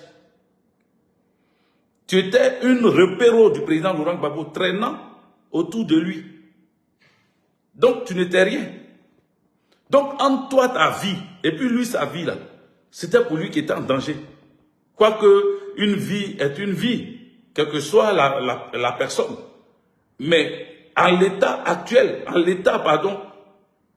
le contexte dans lequel tu étais là, quand il dit qu'il est venu ramasser ses affaires, il a fait un déménagement, toutes ses affaires, il a ramassé. Et puis, il a quitté la Côte d'Ivoire sans t'informer, en te laissant dans la main des bandits parce qu'il t'a dit qu'il n'y a rien, tout se passe bien. Mais c'est faux. Tu mens parce que toi, il ne peut pas t'informer. Qu'est-ce qu'il savait de toi? Qu'est-ce qu'il savait de toi? Si on devait arrêter quelqu'un, si toi, les assaillants venaient t'arrêter là, ils venaient te prendre chez toi à domicile, et que tu savais que Kone Katina devait fuir, ou bien il devait partir, toi, tu étais capable de le livrer. Parce qu'aujourd'hui, ton comportement que tu as aujourd'hui là, ça démontre que Kone Katina a bien fait. Ça démontre que Kone Katina a très bien fait de ne pas t'informer sur son départ. C'est toi qui as constaté, qui as vu qu'il est en train de ramasser bagaille là. Toi, tu attends quoi pour partir? Toi, tu attendais quoi pour partir? Toi-même, tu dis que en partant, tu as pris ton passeport. Tu as eu le temps même d'aller chercher ton... Il y a des gens qui sont sortis nus de la Côte d'Ivoire. Est-ce que tu comprends ça? Est-ce que tu sais ça? Est-ce que tu sais qu'il y a des gens là, ils n'ont pas eu le temps de prendre passeport. Toi, au moins, tu avais passeport. Jusqu'à tu as eu le temps de rentrer chez toi, aller chercher passeport. Si tu étais tant poursuivi, si on voulait tant te tuer là, quel temps toi tu allais prendre pour aller chercher passeport? C'est le pro Gbagbo qui voulait te tuer? C'est le pro Gbagbo qui voulait te tuer. Pourquoi vous avez que le mensonge? Comme causerie. Pourquoi vous avez que le mensonge? Facebook là, ça vous a appris à faire quoi? Ma soeur, tu dis que tu as fait un livre. Vends ton livre. Mais jusqu'à maintenant là, tu es en train de lire le contenu de ton livre. C'est-à-dire que tu es obligé de lire le contenu de ton livre. À chaque vidéo, tu es obligé d'expliquer que dans ton livre, c'est écrit dans tel coin, ceci, cela, pour que quelqu'un soit curieux pour aller lire. Tellement les gens ne calculent pas ton livre. Tellement les gens ne voient même pas ton livre. Ils s'en foutent de ton livre, ma soeur. Donc, pour faire publicité de ton livre, là, tu es obligé de venir lire des paragraphes. Sortir les paragraphes. Te faire pousser, parce que nous, les Ivoiriens, nous sommes beaucoup sentimentaux. Notre pays, là, Dieu a choisi ça et c'est à part. Il y a trop de sentiments. Donc, le côté sentimental, là, il faut toujours toucher ce côté-là pour te faire plaire. Oui, on a failli me tuer, Kone Katina a fui, il m'a laissé, il m'a rien dit, il m'a dit que tout allait bien, mais lui, il a fui, je l'ai vu en train de ramasser bagaille, mais tu l'as vu en train de ramasser bagaille, toi, tu attends quoi? Il t'a dit ça va, parce qu'on lui rassurait que ça allait. Les Mangou Philippe, là, lui disait que Mangou Philippe est passé à la télé, il dit, nous, là, on va faire fuir, allez-y dire à Soroguion que s'il nous attaque avec les armes, on a les armes pour répondre. Quand il disait ça là, qui? Kone Katina n'est pas militaire. C'est un civil. Il était ministre. Quand il attend son chef d'état-major dire qu'il n'y a rien et qu'ils sont prêts à répondre que Gbagbo les a dotés des armes qu'il faut. Donc ils sont prêts à répondre à toute éventualité. Tu voulais que Kone Katina te dise quoi? Tu voulais qu'il t'effraie, il te fasse peur, et puis demain tu vas dire le ministre Kone Katina était le premier à fuir parce qu'il m'a dit on n'a qu'à fuir. Tu voulais que lui vienne te parler comme ça? Mais si toi-même tu as vu le mouvement suspect, il est en train de ramasser ses bagages, il est en train de fuir. Si Kone Katina a eu le temps de ramasser ses bagages, pourquoi toi tu ne ramassais pas tes bagages le même jour? Pourquoi tu n'as pas ramassé tes bagages le même jour? Pourquoi le même jour, quand tu as vu Kone Katina a ramassé ses bagages, pourquoi toi aussi tes bagages tu n'as pas ramassé? Mais tu ne nous as pas dit que tu as fui en même temps. Tu as fui sans robe, sans jupe. Tu ne nous as pas dit que tu as fui. Non, tu dis que tu partais, tu t'es rappelé de venir prendre ton passeport. Toi, tu avais passeport. Mais tu sais qu'il y a beaucoup qui n'ont pas eu passeport pour quitter la Côte d'Ivoire. Tu sais qu'il y a beaucoup qui sont morts ce jour-là. Tu sais que beaucoup ont été tués ce même jour-là. Et que la vie de Kone Katina était plus risquée que toi. Parce que toi, qui te cherchait en Côte d'Ivoire, tu étais journaliste. Tu as été journaliste ou quoi? Animatrice, pardon. Animatrice de On est ensemble. On est ensemble que tu faisais là. Qui va te chercher? Qui va te donner? Je te jure, Odi Kwasi, elle se donne trop de contenance. Oui, nous sommes des sachants. Tu es sachante et puis ça va changer quoi? Tu es sachante et puis tu vas apporter quoi dans la vie des Ivoiriens? Ceux qui sont morts, tu vas apporter quoi dans leur vie? Et dans la vie de leurs parents qui sont vivants? Des gens ont été tués, toi tu as réussi à rentrer. Toi tu es parti, elle dit elle est partie quoi? Le 14 avril. C'est-à-dire le 11 avril qu'on a arrêté le président Laurent Gbagbo. C'est là que le 14 là. C'est-à-dire 3 jours après, elle a quitté la Côte et le 16, elle s'est retrouvée à Bruxelles, déjà. Toi, tu as eu la chance. La chance que beaucoup n'ont pas eu. Tu vas reprocher à Kone Katina le fait qu'il ne t'a pas dit au revoir. Parce que lui devait te dire au revoir. La grande Annie Kelly, la vieille, je m'en vais, je quitte la Côte d'Ivoire parce que ça ne va pas, donc je fuis. Tu t'es pris pour qui? Tu t'es prise pour qui? Et puis maintenant, après ça, tu vas venir, après Kone Katina, maintenant c'est sur Michel Gbagbo qui est arrivé. Après avoir dit que Kone Katina est ton ennemi, tu sais, dans la vie là, il faut faire attention. Il faut faire attention. Je ne sais pas si tu as des enfants, hein. La vieille, je ne sais pas si tu as des enfants.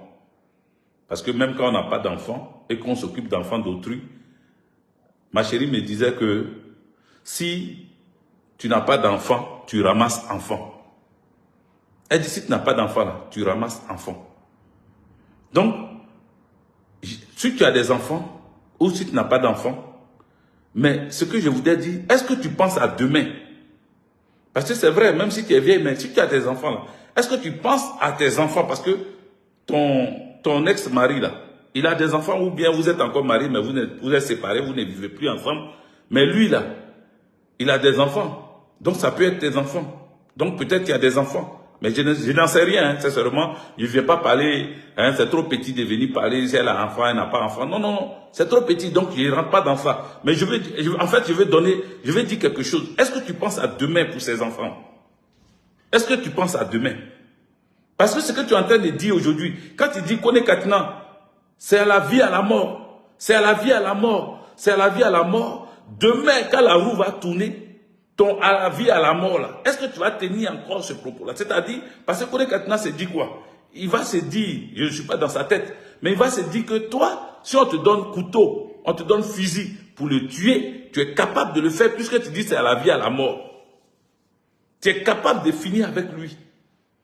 Donc, lui aussi il se prépare. Parce que quelqu'un qui dit c'est à la vie, à la mort, c'est que la personne est prête à finir avec moi. Donc, moi, avant que tu vas finir avec moi, là, moi aussi, je peux finir avec toi.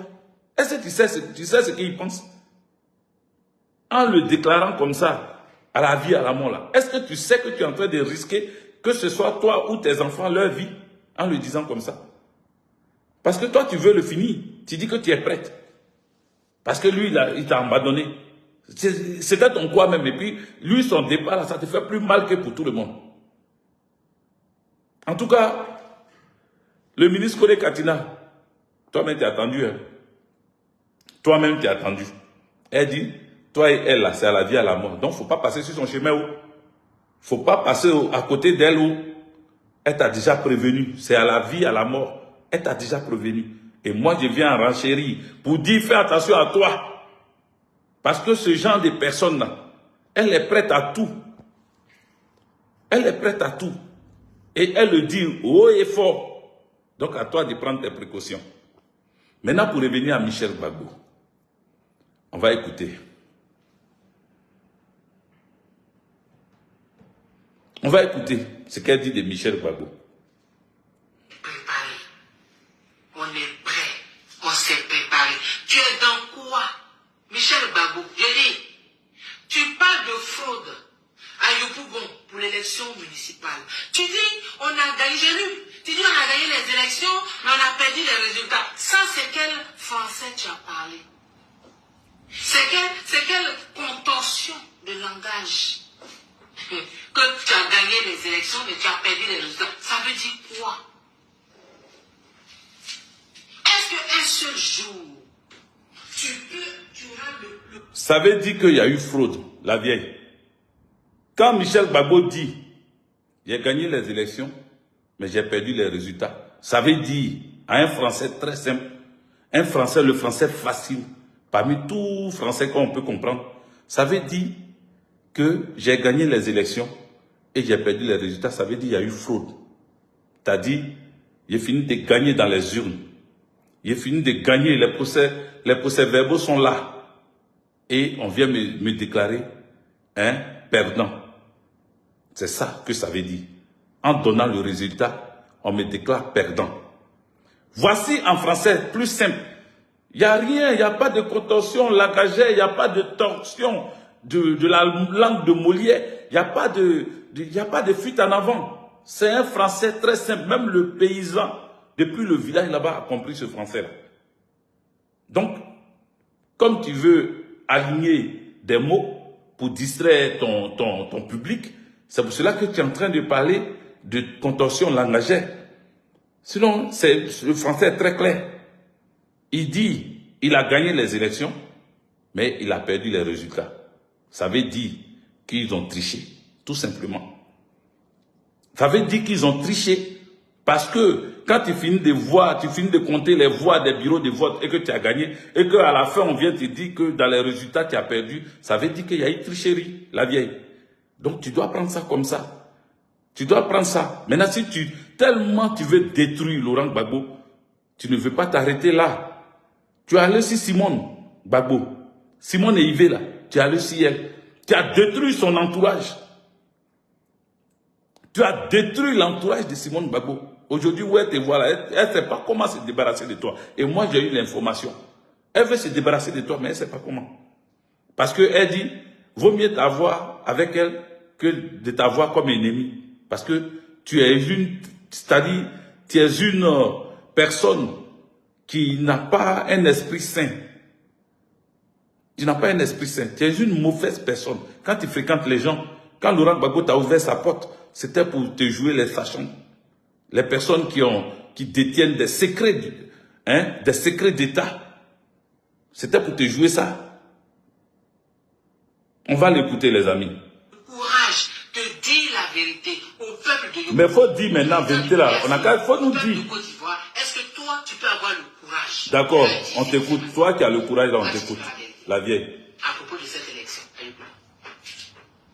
Pourquoi tu ne dis pas la vérité? Pourquoi tu ne dis pas que tu as perdu l'élection avec ta propre complicité à Yopougon? Pourquoi tu ne dis pas ça? Pourquoi tu ne dis pas ça? Michel Gbagbo, pourquoi tu ne dis pas ça? Toutes les preuves là sont là. Voilà. Pourquoi tu ne dis pas ça? Toutes les preuves sont là. Mais quand il y a des preuves qui sont là, et que tu es prête à dénoncer, mais sors les preuves. Moi, c'est ça qui me fait toujours rire chez les gens, quoi. Oh, on a des preuves.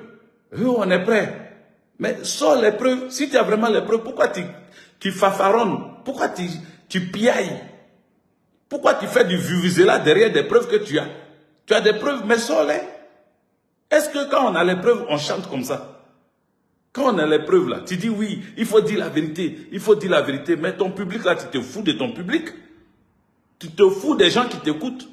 Parce que si tu les respectais, si tu respectais ton public, je pense que tu allais leur dire, avec preuve à l'appui, on va te soulever, oh la vieille, bravo. Moi-même, je vais te soulever. J'ai dit vraiment, ah, on t'a minimisé, hein, mais tu as sorti les vrais cassements des dalles même. Ah, moi-même, je vais te féliciter pour ça. Donc, sors-les. Ou bien toi, tu n'as pas envie qu'on te... C'est-à-dire, tu n'as pas envie d'être crédible. Tu n'as pas envie d'être crédible, la vieille. Tu n'as pas envie d'être crédible. Sors les dalles. Les gens attendent que ça. Toi, tu as des preuves. Et chose, Michel Gbagbo dit, il y a eu tricherie. Il dit qu'on lui a volé sa victoire.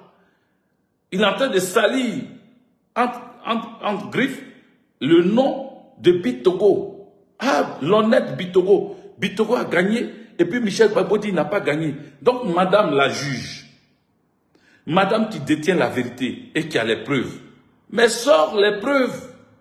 Montre au monde entier que le fils du président Laurent Gbagbo, par lui-même, sa stratégie à lui, a vendu les élections. Il a vendu Yopougon dans la main de Bitogo pour que le monde entier sache, pour que tout le monde puisse dire oui, même le fils de Gbagbo, Gbagbo qui dit que lui, il est honnête et qu'il n'a jamais montré à ses enfants la malhonnêteté. Et que lui, Gbagbo Laurent, ne dira jamais de lui qu'il est un voleur, qu'il est un tricheur, qu'il est un menteur. Parce qu'il a montré à ses enfants d'avoir le nom. L'héritage qu'il laisse à ses enfants-là, c'est le nom Gbagbo. Oh, nous savons que Gbagbo Laurent est honnête. Oh, quand toi tu dis ici, Michel Gbagbo, est-ce que tu auras le courage de dire à Gbagbo Laurent ce que tu as fait? Ça veut dire que Michel Gbagbo n'a rien compris du président Laurent Gbagbo, qui dit que son nom est un nom et que si le seul héritage qu'il laisse à ses enfants, c'est son nom. Donc ça veut dire que Michel Gbagbo a trahi le nom de son père. C'est ce que ça veut dire. Michel Gbagbo aurait trahi, voilà, je préfère dire ça, aurait trahi le nom de son père. Et donc, les preuves que toi tu vas nous sortir, là, les amis, il faut partager. Vous êtes 570, on n'arrive pas à 600, continuez à monter le mercure. Il faut que cette dame, la vieille là, elle sache que il y a des gens qui peuvent répondre à ces mensonges. C'est que ces supporters-là qui peuvent l'applaudir. Sinon, nous, là, nous serons toujours là pour détruire leurs mensonges. Nous, on ne tue pas au PPACI. Laurent Gbagbo n'est pas un criminel, ni ses associés, ni ceux qui travaillent pour lui. Mais tu as fréquenté Laurent Gbagbo, tu dis que tu as une station. Donc, si tu sais, si tu as des informations, il faut nous les donner. Parce que nous aussi, on veut savoir. Peut-être qu'il y a eu ça et puis on ne savait pas. Même Gbagbo Laurent a dit peut-être que les gens ont fait des choses sans que lui ne sache dans son dos. Peut-être. Donc toi, tu es une sachante. Dis-nous, qu'est-ce qui s'est passé? Quels sont ceux qui sont l'escadron de la mort dont on parlait? Comme toi, tu es une sachante, tu sais beaucoup de choses. Fais Alassane Draman Ouattara va te prendre parce que tu disais, oui, Alassane Draman Ouattara, j'ai suivi toute ta vidéo, et donc pour ne pas aller dans tous les détails, c'est pour ça que je suis en train de toucher tous les points de ta vidéo. Tu dis que Alassane Draman Ouattara, de la manière qu'il a réhabilité Kone Katina et qu'il lui a redonné le travail et tout, Kone Katina est rentré, aujourd'hui il travaille et tout, il n'a qu'à te donner toi aussi du travail, il n'a qu'à te permettre toi de reprendre du service. Donc tu es en train de lutter pour reprendre du travail. Donc, pour que Alassane Draman Ouattara très rapidement te donne du boulot, mais ma vieille, il faut aller donner les preuves là à Alassane Draman Ouattara.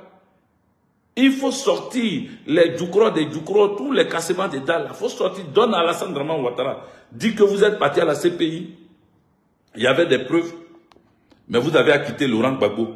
Maintenant, moi, qui suis une sachante, moi qui sais, moi qui ai beaucoup d'informations, moi qui ai des secrets présidentiels, secrets d'État, je viens vous les déposer dans vos mains pour que vous rappeliez Gbagbo Laurent à la haie ou bien en Côte d'Ivoire ici, pour les 20 ans que vous l'avez donné, et puis ils discutent ça là. Voilà les preuves que j'ai. Pourquoi tu ne vas pas donner les preuves là, et puis tu vas venir t'asseoir sur vidéo venir dans une vidéo en train de raconter ta merde. En train de fafaronner, en train de faire du zèle avec, je ne sais pas si c'est afro ou bien c'est quoi, quelle perruque tu allais mettre. Tu n'es même pas fier de tes cheveux, aller déposer perruque sur ta tête, on dirait Mami Wata. Hein? Cette tête-là. Vous voyez? La tête. Hein? On dirait la sorcière bien-aimée. La sorcière bien-aimée. Mettre rouge à lèvres jusqu'à la soixantaine. J'ai dit ça, quelqu'un m'a dit. Hein? L'ancienne. Les secrets que tu as là, pardon. Sors les secrets là. Nous, on veut savoir. Les preuves que tu as là, il faut sortir. Michel Gbagbo a trahi le nom du président Laurent Gbagbo. Ah, ça là, c'est un gros coup. Il faut sortir ça, on va voir. Il ne faut pas dire ça dans ta bouche seulement. Ou bien si tu as mis dans ton livre, je ne sais pas si tu as eu le temps de mettre dans ton livre, mais de quoi tu nous parles, ma soeur, la vieille? Pourquoi tu ne dis pas la vérité? Pourquoi tu ne dis pas que tu as vendu l'élection à ton adversaire? Voilà. Pourquoi tu ne dis pas ça? Vendu l'élection à son adversaire. Pourquoi tu ne dis pas ça? Pourquoi tu ne dis pas la vérité? Tu veux que je parle? Faut parler. Tu veux que je dise tout?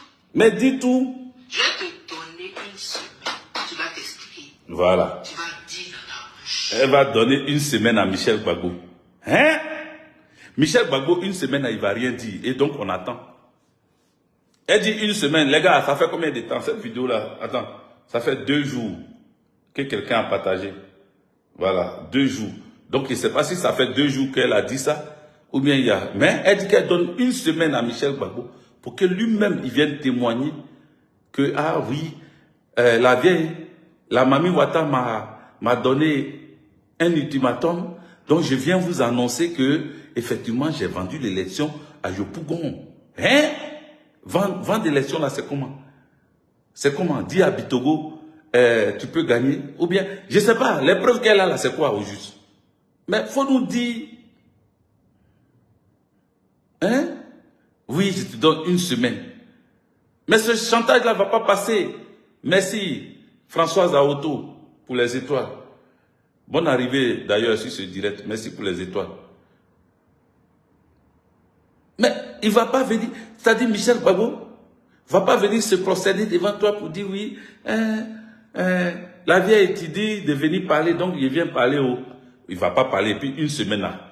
Si une semaine arrive que tu n'as rien dit, si une semaine arrive que tu viens chanter encore avec ton afro, si tu viens t'arrêter là, si tu viens t'asseoir là pour raconter ta mère, parce que la solitude là, souvent ça tue, hein, la solitude tue. Odi Kwasi, merci pour les étoiles. La solitude là, ça tue. Si ça ne va pas, ma soeur, la vieille, faut demander pardon aux gens. On va appeler François Kessi pour lui dire que, ah, tu vas rendre la vieille la folle. Il faut régler son problème. Réessaye de revoir comment vous allez gérer la chose et puis vous allez vous reprendre. Mais ça fait pitié. Moi, elle me fait pitié. Elle me fait pitié, hein. Yo, sérieux, elle me fait pitié. Parce que c'est un cri de cœur. Elle pleure. Elle pleure. Elle qui allait étudier aux États-Unis, qui ne peut même pas dire un mot en anglais. Elle qui est une star incontestée du cinéma, qui a fait des productions à ne point fini. Mais pourquoi ne pas continuer le cinéma? Pourquoi ne pas nous faire des courts-métrages ou des longs-métrages? En tout cas, faire quelque chose là où c'est ton domaine de prédilection, là où c'est ton truc vraiment là. Faut nous faire sortir des films. Nous, on va regarder pour rire ou bien pour danser ou bien pour t'apprécier encore plus. Mais ne viens pas nous fatiguer. Ne viens pas nous raconter des choses. Oui, affronter sa tête, on dirait les mauvaises herbes. Quand tu finis de récolter du riz là, les mauvaises herbes qui restent là.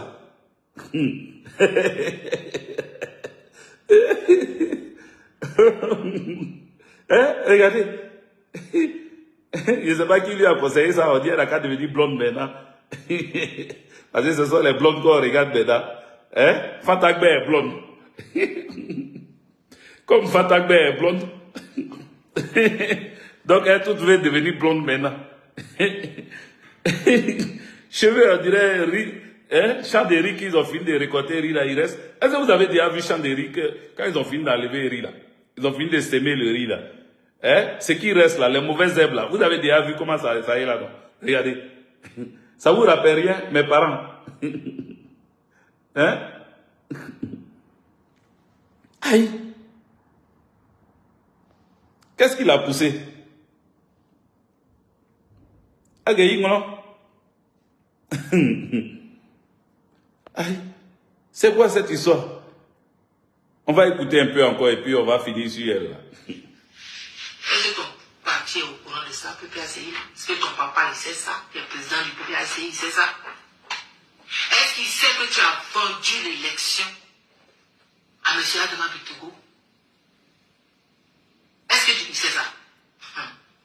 Mais les gens sont les plus bavards. On a perdu les élections et on a fraudé. Et toi, est-ce que tu leur as dit que tu as perdu l'élection avec ta propre complicité parce que tu as vendu cette élection à M. Adama Bitogo? Est-ce que tu leur as dit que même ta déclaration t'a pratiquement été dictée par ton adversaire? Est-ce que tu leur as dit ça? Est-ce que tu leur as dit ça? Est-ce que tu leur as dit ça? Même la déclaration de Michel. Même la déclaration de Michel a été dictée par Adama Bitogo. Et on peut mentir comme ça. Quand on a ce âge-là, les amis, la vieillesse fatigue les gens. Hein. Ça, c'est un appel de Hollande. Oui. Allô? Oui. Oui, le vieux, ça va.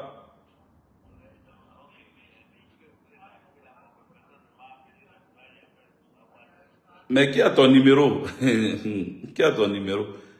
Moi, j'ai dit qui a ton numéro? Moi, j'ai vu que c'est un appel d'Hollande, mais voilà. Mais pour le moment, je suis en direct. Donc, j'ai fini. Voilà. Merci. Oui, oui, demain. On est ensemble. Est-ce que tu leur as dit, si je meurs, quelqu'un, on a déjà tout calculé, quelqu'un va venir dire. Voilà. Est-ce que vous avez attendu? Elle dit si je meurs, c'est-à-dire, elle fait des révélations. Elle est en train de faire des révélations. Et elle dit, si elle meurt, quelqu'un d'autre va venir sortir le dicron, le secret qu'elle a là. Quelqu'un d'autre, elle a déjà partagé le secret. Donc si elle meurt, si Michel Gbagbo vient la tuer, parce que c'est ça le truc. Mais c'est grave. C'est grave. L'intention vaut l'acte. L'intention vaut l'acte. Elle traite Michel Gbagbo. C'est-à-dire, demain, quand on va lui coller une convocation, comme c'est eux qui aiment coller les convocations aux gens, demain, quand Michel Gbagbo va lui coller une plainte, elle va dire que Michel Gbagbo est méchant et qu'il est mauvais. Parce que Michel Gbagbo voudra savoir, bon, comme lui, il est comme son papa, eux, ils sont pas en train de... Ils font la politique. Les gens les insultent, les gens mentent sur eux, les gens font des choses, mais ils ne tombent pas dedans comme ça. Donc Michel Gbagbo est capable de ne pas porter plainte. Mais j'ai dit comme ça, hein, si Michel Gbagbo portait plainte contre cette dame-là, parce que ce qu'elle dit est grave. Elle dit que sa vie est risquée et que si quelque chose lui arrivait, elle a déjà déposé les preuves là chez des gens. Donc quelqu'un d'autre va sortir pour venir montrer ces preuves là. Mais pourquoi tu attends de mourir d'abord avant que quelqu'un d'autre vienne sortir des preuves? Pourquoi la vieille, toi-même tu ne sors pas les preuves et que tu ne nous montres pas avant même que quelqu'un va penser à te tuer? Parce que tu n'as pas encore sorti les preuves et puis tu parles des morts. Ça veut dire que tu as les preuves, mais sors-les. Ça veut dire que tu crains de mourir. Donc toi tu veux mourir d'abord avant que quelqu'un d'autre sorte pour venir montrer les preuves là. Tu veux mourir d'abord et puis quelqu'un d'autre va sortir pour venir montrer les preuves, c'est ça? Mais il ne faut pas faire ça. Il ne faut pas mentir. Le mensonge là, ça n'arrange pas. Ça n'arrange personne. Même si on a un gros menteur sur la tête de la Côte d'Ivoire, il ne faut pas mentir. Il ne faut pas mentir. Les amis, est-ce que vous êtes là? Est-ce que vous êtes là? Parce que je suis en train de déconstruire cette dame. La vieille, avec ses cheveux, son afro, on dirait ancien champ de riz, abandonné, dans un village de Kakredou, ou Tipa, dans un village quelque part là-bas. Voilà ce qu'elle est en train de dire. si je meurs, quelqu'un d'autre va sortir. C'est-à-dire, elle accuse déjà Michel Gbagbo d'être un criminel en herbe. Ça veut dire que Michel Gbagbo pourrait la tuer, pourrait l'assassiner par rapport aux informations qu'elle détient sur lui. Donc elle dit, si je meurs, mais attends, pourquoi tu vas mourir? Adama Bitogo ne peut pas te protéger, puisque tu veux dénoncer Michel Gbagbo qui dit que Adama Bitogo a triché les élections. Il ne peut pas te protéger. La vieille, il ne peut pas te protéger. Qu'aussi je meurs, il ne faut pas mourir. Donne-nous l'information. On dirait c'est fini. Hein? Oui, c'est fini. Est-ce que tu as dit ça? C'est fini. Écoutez la dernière partie.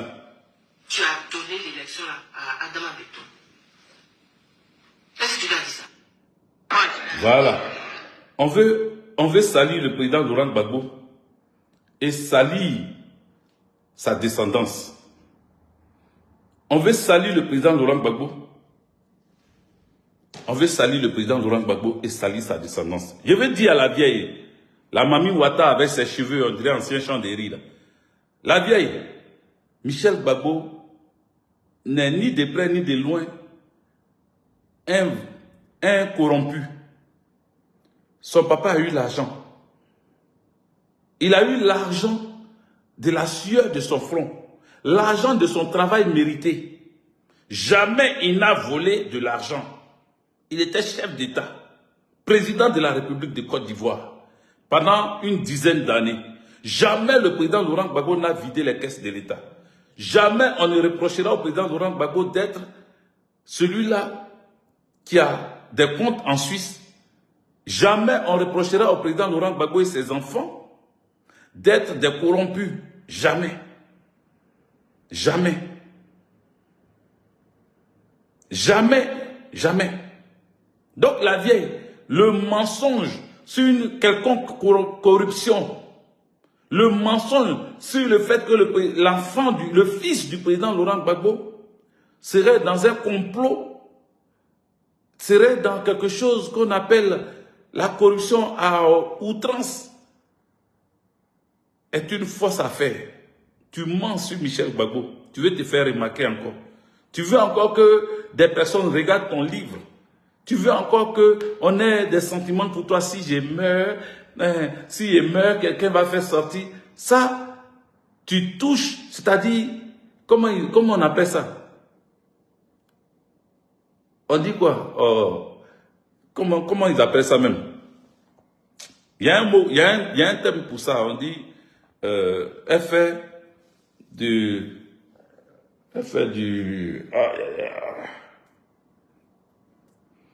quelque chose d'affectif. Quel est le mot là même?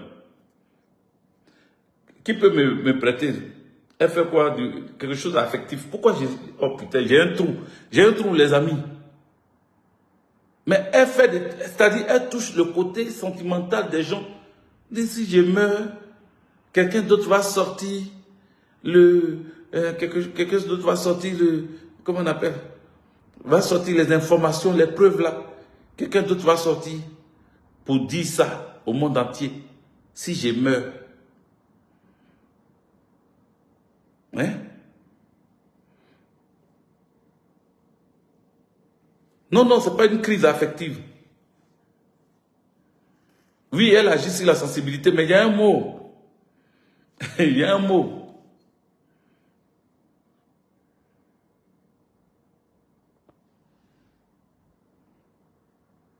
Il y a un mot, bref, je vais continuer. Donc, voici ce qu'elle veut. Elle veut amener aux gens. Voici ce qu'elle veut montrer aux gens. Voici ce qu'elle veut prouver aux gens. Mais elle n'a pas de preuves. Moi, c'est ça que je vais vous faire savoir ce soir.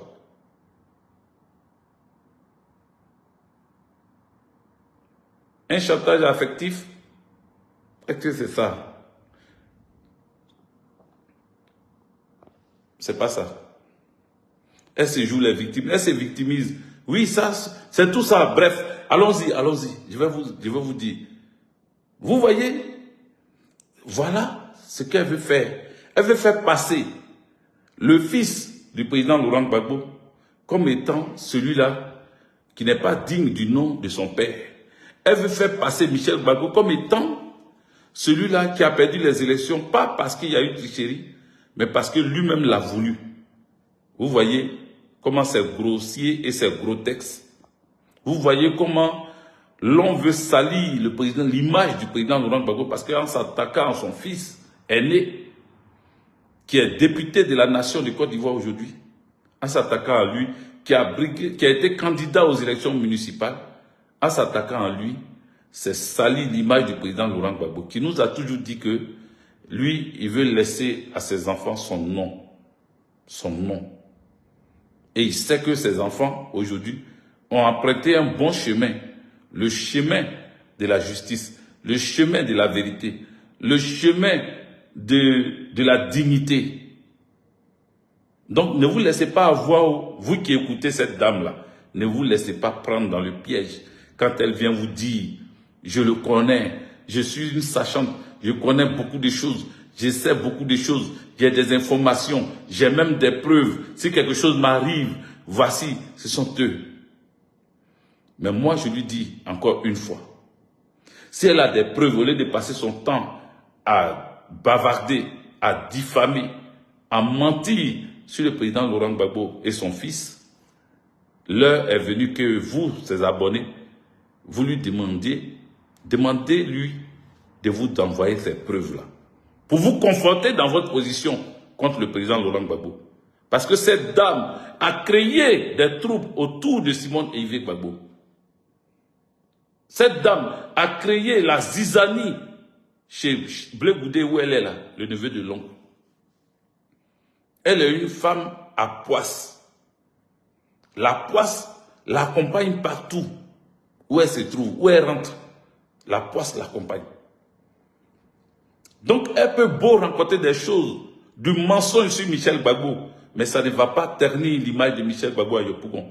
Michel Gbagbo est un digne fils du président Laurent Gbagbo. Michel Gbagbo a compris qu'il faut parler avec les gens. C'est pour ça qu'il rentrait de porte à porte. Il partait parler à la population de Yopougon. Et il n'a pas encore baissé les bras. Il s'est dit jusqu'en 2026 ou 2027, quand ils vont lancer encore les élections municipales, il sera encore là.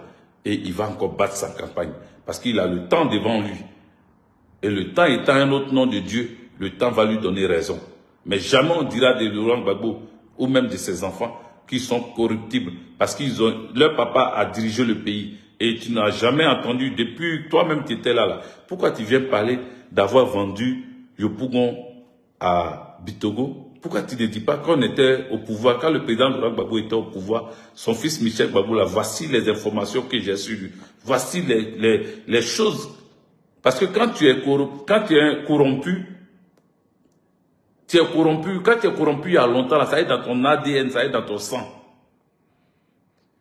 Corrompu un jour, corrompu toujours. Corruptible un jour, corruptible toujours. Est-ce que tu comprends ça? Corruptible un jour, corruptible toujours. Donc si Michel Gbagbo, au temps de son papa, où son papa tenait la Côte d'Ivoire en main, où son papa avait la Côte d'Ivoire en main, si Michel Gbagbo n'a pas eu des sociétés, il n'était pas DG ou ministre, et que c'est quand son papa n'est pas là, il vient candidater. Parce qu'à l'époque, il n'était pas un gamin. Il avait l'âge de candidater, mais il ne l'a pas fait au moment où son papa était encore au pouvoir. Il n'a jamais été nommé ministre, premier ministre, quoi que ce soit. Pendant que d'autres chefs de l'État en Afrique, des chefs d'État mettent leurs enfants ministres, mettent leurs enfants ministres de la Défense ou mettent leurs enfants dans son entourage. Voici comment il appelle le fils de Alassane Dramane Ouattara ou bien son petit frère. Il est le ministre de la Défense de Côte d'Ivoire. Sa nièce, son mari, Bruno, il est ministre. Est-ce que tu comprends? Son beau-fils, le fils de Foulourou là, il détient la société Amadiaro qui s'occupe du cacao en Côte d'Ivoire. Voici des gens qui pillent la Côte d'Ivoire. Mais jamais tu n'as entendu le nom de Michel Gbagbo dedans. Jamais. Et jamais tu vas attendre son nom. C'est pour ça que où tu es là, tu n'as aucune preuve. Et donc, quelqu'un qui n'a pas fait ça au temps de son papa, c'est pas au temps de son ennemi, son adversaire politique, qui va venir vendre son élection. Son élection va coûter combien? La vieille. élection là, pour prise de Yopougon là, ça va coûter combien? Ça va coûter combien? Ça va coûter combien? Il faut nous dire, ça va coûter combien? Pour que Michel Gbagbo aille vendre ça. Et les preuves là, on attend ça. C'est quand tu vas sortir les preuves là. Moi, je vais te donner l'explication de tes preuves dont tu parles. S'il y a une explication à donner. Mais comme je sais que tu n'as pas de preuves, tu n'as aucune preuve que du bavardage. Que pour te faire voir, pour que tes copines là, qui viennent regarder ta vidéo disent, ah, tu es belle aujourd'hui, hein. Ton rouge à lèvres là te va bien, hein. Ton afro de ancien chant de riz là te va très bien. Hein. C'est tout. Quand vous les voyez comme ça sur Internet là, c'est tout. Venir se faire saluer pour dire, tu es devenue plus en plus belle encore. Pour que quand son ex-mari là, la voit, son cœur batte encore. Parce qu'elle ne peut pas le voir. Ou bien peut-être elle appelle, il se voit, mais elle n'est plus avec lui. Donc qu'est-ce qu'elle veut faire? Elle fait ses vidéos pour que tous les jours il la voit et puis il dit, ah, elle brille maintenant, elle est devenue belle. Hein? Pour que ça l'attire peut-être, je ne sais pas. Mais ça fait honte. Ça fait pitié. C'est l'ingratitude incarnée. C'est l'ingratitude faite chair, comme tu dis. Elle n'est pas reconnaissante. Oui, c'est l'ingratitude faite chair. Cette dame, au lieu de nous parler du programme de gouvernement de son Youayou, qui veut devenir président un jour là, qu'est-ce que elle, parce que je ne sais pas ce qu'elle sera la première dame de Youayou, ou bien elle sera quoi, Mamie Fete de Youayou, ou bien Mamie Adjoa de Youayou. Mais qu'est-ce qu'elle sera au juste? Parce que ça se prépare. Si ton Youayou doit devenir président un jour là, ça se prépare maintenant. Quel est le programme de gouvernement du neveu de l'oncle que tu suis là? Son programme de gouvernement c'est quoi? Ta star, Simone Eivé, quel est son programme de gouvernement? Je ne sais pas si tu es encore avec elle ou bien tu es avec Blé Goudé. Je ne sais pas où tu es au juste. Mais quels sont vos programmes? Quels sont leurs programmes de gouvernement? Elles veulent diriger, ou bien ils veulent diriger la Côte d'Ivoire. Qu'est-ce qu'ils nous proposent? Différent de Michel Gbagbo dont il parle, qui vend la commune de Yopougon. Qu'est-ce que vous proposez? Le neveu de l'oncle propose quoi aux Ivoiriens? Des proverbes? Des livres? Des proverbes? Il propose quoi? Nourrir mouton? Qu'est-ce qu'il propose au juste? Parce que c'est maintenant, ça se prépare. Il dit qu'il va devenir président. Si ce n'est pas 2025, c'est 2030, je ne sais pas dans combien de temps. Mais qu'est-ce qu'il propose? Au lieu de venir bavarder là, dis-nous ce qu'il propose aux Ivoiriens. Parce que c'est tout ce que vous faites hein, dans votre groupe là. Venez démonter Gbagbo Laurent, venez démonter Charles Blé Goudé. Et je dis Charles Blé Goudé, venez démonter son fils Michel Gbagbo. Voilà votre programme de gouvernement. C'est tout. Sinon, vous n'avez rien d'autre à proposer. Mais ça fait honte pour vous. Moi, j'ai honte pour vous. Vous n'avez rien d'autre à proposer aux Ivoiriens. Vous n'avez rien d'autre à proposer. Donc, chers amis, j'ai été un peu long sur ça. Mais il fallait qu'elle démonte les mensonges de cette dame. Parce qu'elle ment, elle n'a aucune preuve. Et si elle a des preuves, ça serait des preuves falsifiées. Ça serait des fabrications de son imagination. Parce que c'est ce qu'elle veut faire pour se faire plaire, pour se faire aimer. Ou bien pour que les gens la regardent un peu. Ou bien pensent même à payer son livre qui ne bouge pas du tout. Elle veut, c'est tout. Elle se bat pour que son livre soit acheté. Pour que les gens aujourd'hui, elle ne fait que répéter ce qui est dans le livre. C'est-à-dire, elle, son livre là, chaque vidéo, elle vient parler de ça. Donc finalement, on va connaître tout le contenu du livre sans même avoir acheté le livre. Parce qu'elle est obligée de parler de son livre comme ça, afin que ça puisse paraître intéressant. Donc ça, vraiment, voici ce que je voulais dire. Voilà, son programme Torres Guessa, c'est ça le programme de Youayou. J'ai préparé pour Gbagbo à la CPI, j'ai lavé ses assiettes, j'ai lavé et puis quelques proverbes à l'appui. Quand tu vois le coq qui sort pour chanter Cocorico, ça veut dire que le village doit se réveiller. Voici ces proverbes. Hein? Donc, chers amis, je vous remercie. Que Dieu vous bénisse, que Dieu vous assiste, que Dieu vous protège et que Dieu vous donne le discernement, la compréhension du mensonge. Détecter là où il y a le mensonge et n'y allez pas. Détecter là où il y a le mensonge et n'y allez pas. Ne tombez pas dedans. Ne tombez pas dedans parce qu'elle va vous mentir. Donc que Dieu vous protège. Que Dieu vous protège pour voir la Côte d'Ivoire de demain. Pour voir que le président Laurent Gbagbo ira au palais présidentiel sans passer par ces mensonges qui lui sont collés. Sans même que ceux qui doutent encore ne soient encore dans ce doute-là. Le président Laurent Gbagbo ira tout droit au palais présidentiel. D'autres se posent des questions. Mais comment ça va se faire? Comment il pourra réussir ça? Le président Laurent Gbagbo, c'est un patron, c'est un chef. C'est pour cela que, regardez, dans le remaniement qu'il a fait, il a mis des points sur certaines choses. Kone Katina est chargé de présenter un programme de gouvernement, de s'occuper des tares et de montrer vraiment ce qui est là. Ce qu'un gouvernement peut suivre pour que le gouvernement avance. Dans le même remaniement du président Laurent Gbagbo, il a créé des postes. Par exemple, celui qui est chargé des mines et de l'énergie, celui qui est chargé du transport. Il faut que, il y a un mouton, excusez-moi, j'étais en train de vous dire au revoir, mais il vient de me rappeler. Il y a un débat qui s'est passé où quelqu'un, parmi ceux qui débattaient comment on appelle, les Bangala, les Bangala, je ne sais pas si c'est le Bangala lui-même qui dit que le président Laurent Gbagbo, quand il était au FPI, on connaissait déjà son programme de gouvernement.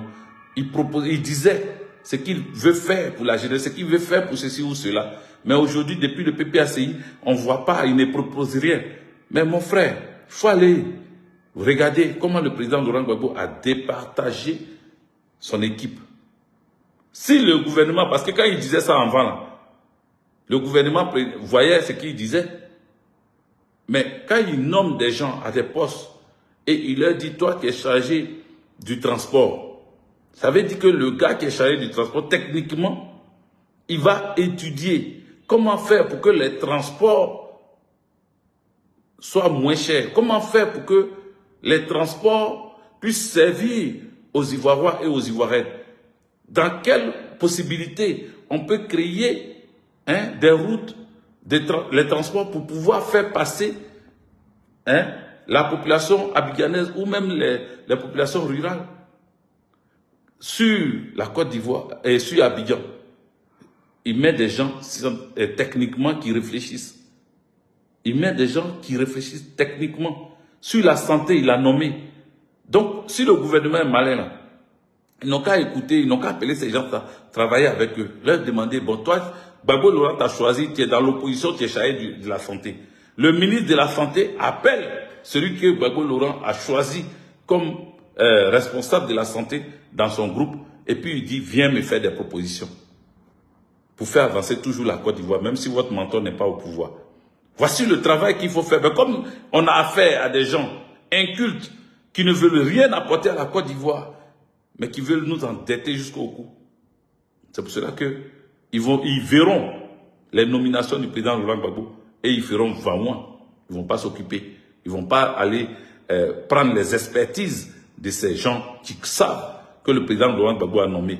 Ils ont dit oui, il a pris Abiba Touré pour faire, comment on appelle, CEF. Et ils ont dénoncé les multiplications de noms, des ajouts sur la liste électorale. Mais aujourd'hui, elle n'a rien fait. Mais comment elle n'a rien fait? Elle a dénoncé. Est-ce qu'ils l'ont appelé une fois pour dire, bon, comment viens travailler avec nous pour nous montrer comment faire pour que cette liste-là soit fluide, elle soit propre? Est-ce qu'ils l'ont une fois appelé pour faire ça? Non. Donc vous voulez, comment vous voulez maintenant qu'on vous montre les choses? Comment vous voulez? Donc, tout ça là, c'est long. J'ai duré. Je vais partir dans les divers. Bon, les divers, allez dire à l'autre, celui qui parle de cocagne, allez-y lui dire. Comment on appelle, l'honorable 1313, l'honorable 1313 de Finlande, allez-y lui dire que faut pas, il va pleurer. C'est la magie. C'est la magie. Faut pas, il va pleurer. Coco-Can. Oui, ils ont choisi telle personne. Mais c'est ça. Tu pleures pour Coco-Can. Mais au-delà de Coco-Can, il y a d'autres endroits où ils ont choisi des gens qui ne méritaient pas d'être là. Et toi, tu veux que toi, en tant qu'influenceur, toi, tu es influenceur. Pourquoi on ne t'a pas mis dans Coco-Can? Pour que tu viennes insulter mère contre des gens? Ah, eux, ils ont réfléchi, c'est-à-dire, c'est là que tu vois que tu n'es rien. Tu n'es rien pour eux. Tant que tu peux chanter, tu peux bavader pour eux, là. Eux, ils te regardent. Merci, Tourès Nguessan. Oui, mon investiture, c'est le 9. Voilà. Dans les divers, il dit en même temps. Mon investiture, c'est le 9. Le 9 décembre, pas novembre. Le 9 décembre. Voilà. Le 9 décembre, votre frère, camarade, ami, Hervé Didier, sera investi à son poste de secrétariat général de section Awadom Melo du 93 Centre. Et mon parrain Awadom Melo sera là. Voilà, il sera présent. Donc, venez le 9 décembre. Quand j'aurai l'adresse et tout, je vais vous donner. Voilà, pour le moment, on est à la recherche des salles. La représentation est à la recherche des salles parce qu'on va faire avec la représentation et tout. Donc, ils sont en train de chercher les salles. On va gérer ça ensemble. Donc, quand les salles seront trouvées, la salle sera trouvée, je viendrai vers vous en vous donnant le programme. Donc, préparez-vous. Le 9 décembre, mon investiture.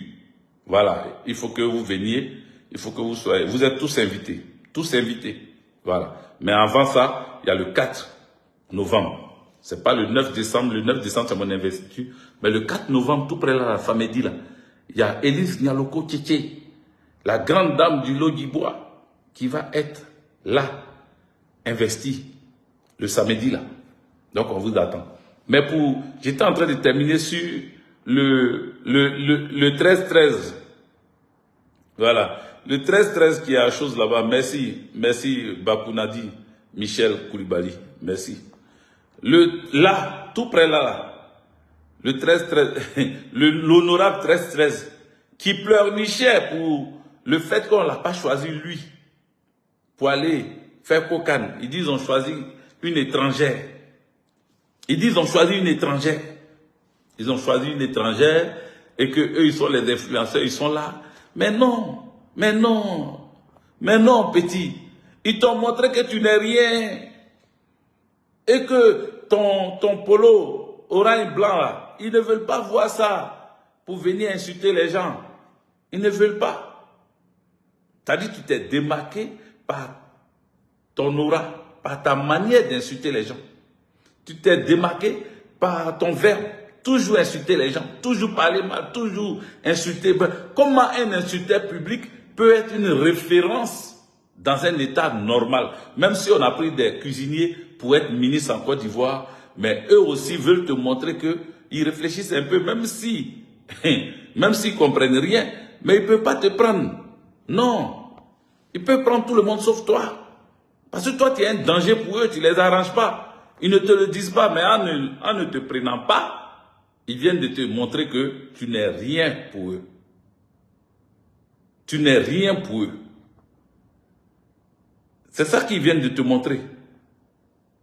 Ils viennent de te dire que tu n'es rien, que tu ne peux rien apporter.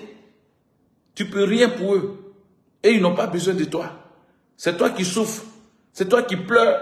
On va boycotter la canne. Mais c'est moi qui ai dit qu'il fallait boycotter la canne à cause de la vie chère. Qu'il fallait boycotter la canne parce que quand on a faim, on ne va pas regarder ballon. C'est moi qui l'ai dit. Donc si tu veux aller dans mon sens là, c'est pas parce que toi on t'a pas pris que tu vas sortir maintenant. Parce que c'est quand ça vous arrange que vous devenez des dénonciateurs. C'est là que vous dénoncez. Vous devenez des gens qui sortaient maintenant. Non, maintenant on va sortir, on va parler, on va dire. Pourquoi le Coco-Can fait ceci? Pourquoi le Coco-Can fait cela? Mais c'est nous, on a dit, il faut boycotter cette canne-là. Parce que les gens ont faim. Voilà le carburant, ils ont augmenté encore. Le carburant est monté encore. Or, quand le carburant monte, ce sont les consommateurs qui payent le prix le plus lourd. Ce sont les consommateurs. Ce sont les consommateurs. Donc toi, Au lieu de pleurer là, pour le fait qu'on ne t'a pas choisi parmi les influenceurs qui vont agir à cette canne-là, il faut rentrer dans le groupe des dénonciateurs. Ceux qui dénoncent à la centrale. Les lanceurs d'alerte, là, il faut rentrer dans leur groupe. Parce que ton rôle, ce n'est pas d'insulter les mamans des gens. Parce qu'à cause de ça, là, qui va vouloir travailler avec toi? Qui un jour, tu es encore jeune, qui va devenir président et puis toi, il va te prendre dans un ministère ou bien même dans une, je ne sais même pas où on va te classer. Qui va te prendre? C'est pour cela que quand on met les réseaux sociaux comme ça, il faut montrer une belle image de toi quand tu es encore jeune. Je peux comprendre. Je peux comprendre l'ancienne qui parlait tout à l'heure avec les cheveux, on dirait ancien Chandéry là. Je peux comprendre qu'elle n'a plus rien à perdre, elle n'a plus rien à gagner. Mais toi, tu es jeune. C'est-à-dire ton avenir là. Tu prépares ça en te montrant désormais tu es personnage public parce que tu passes sur les réseaux sociaux. Tout le monde te connaît désormais. Parmi ceux qui te regardent, tu ne sais pas s'il y a le futur président de la Côte d'Ivoire dedans. Tu ne sais pas s'il y a le futur premier ministre dedans. Mais est-ce que toi, il va vouloir travailler avec toi? Quand il sait que ton passé, tu as passé ton temps à insulter maman des gens, et tu en es fier parce qu'il y a des gens qui t'encouragent dedans, qui te félicitent dedans, qui te disent, ah, quand il porte son polo là, orange blanc là, il est dangereux. Ah, le polo est où? Le polo est où? On t'encourage dans ça. Et toi, tu continues. Et tu dis des grossièretés. Quand j'entends, je te reconnais même plus. Parce qu'avant, on était là, tu insultais mère contre des gens. Mais là, tu es devenu plus grave. C'est-à-dire, tu avances dans l'âge. Mais au lieu de te perfectionner, mais tu te perfectionnes dans l'injure publique. Là, tu vas jusqu'à même, et puis tu dis souvent embêter ces injures-là. Des grossièretés à nos points finis. Quand on t'écoute même là, ça donne mal à l'oreille. Tellement c'est violent. Mais qui va travailler avec toi demain? Quand tu vas vouloir travailler dans une entreprise, qui va travailler avec toi? Personne ne va vouloir coller son image à un insulteur public. Personne. Vous hypothéquez votre avenir comme ça. Vous hypothéquez votre avenir comme ça. Ressaisissez-vous. Et puis même si vous vous ressaisissez, vous savez, il y a des images qui collent aux gens, qui sont collées aux gens. Même quand ils deviennent sages maintenant, même quand ils commencent à changer d'attitude, le fait qu'ils ont déjà montré une mauvaise image d'eux, c'est collé, ça va les suivre partout. Ça va les suivre partout. Voilà. Donc, je voudrais vous dire merci. Et puis, partager, merci. J'ai vraiment duré cette fois-ci, je ne sais pas si j'ai fait 2 heures même. Tellement j'ai duré. Voilà. Donc, on est ensemble. Merci. Mettez les cœurs pour vous. Moi-même, je vais mettre les cœurs pour vous. Et puis, mettez les cœurs pour moi aussi, qui ai passé tout ce temps avec vous. On a fait combien de temps? On a fait 1h53, je m'approchais de 2 heures. Mais est-ce que ce que je disais n'était pas important? Je pense que c'était important et qu'il fallait que j'en parle comme ça. Il fallait que je décortique comme ça. Je veux vous dire merci. Merci à vous. Que Dieu vous bénisse, que Dieu vous assiste. Bonne soirée, bonne nuit à vous. Moi, je suis Odjossi. Vous le voyez bien. Avec toujours mon Gbagbo Laurent et mon Afrique, mon Afrique. Que Dieu vous bénisse, que Dieu vous protège. Depuis votre position, on est ensemble. Merci à ceux qui m'ont donné des étoiles. Que Dieu vous assiste. Merci à Odi Kwasi. Merci à féliciter à Auto, je crois, si je ne me trompe pas. Faut pas y oublier le nom de la... Ma chérie qui me donne toujours les étoiles. Françoise, pardon, à Auto. Voilà, c'est pas féliciter, c'est Françoise à Auto. Big up à toi, Françoise à Auto. Big up à toi, Odi Kwasi, pour les étoiles que vous m'avez données. Merci à vous tous qui êtes restés tout ce temps, qui avez partagé cette vidéo. On est ensemble. Bakounadi, Michel Koulibaly, on est ensemble. Que Dieu vous bénisse. Ciao.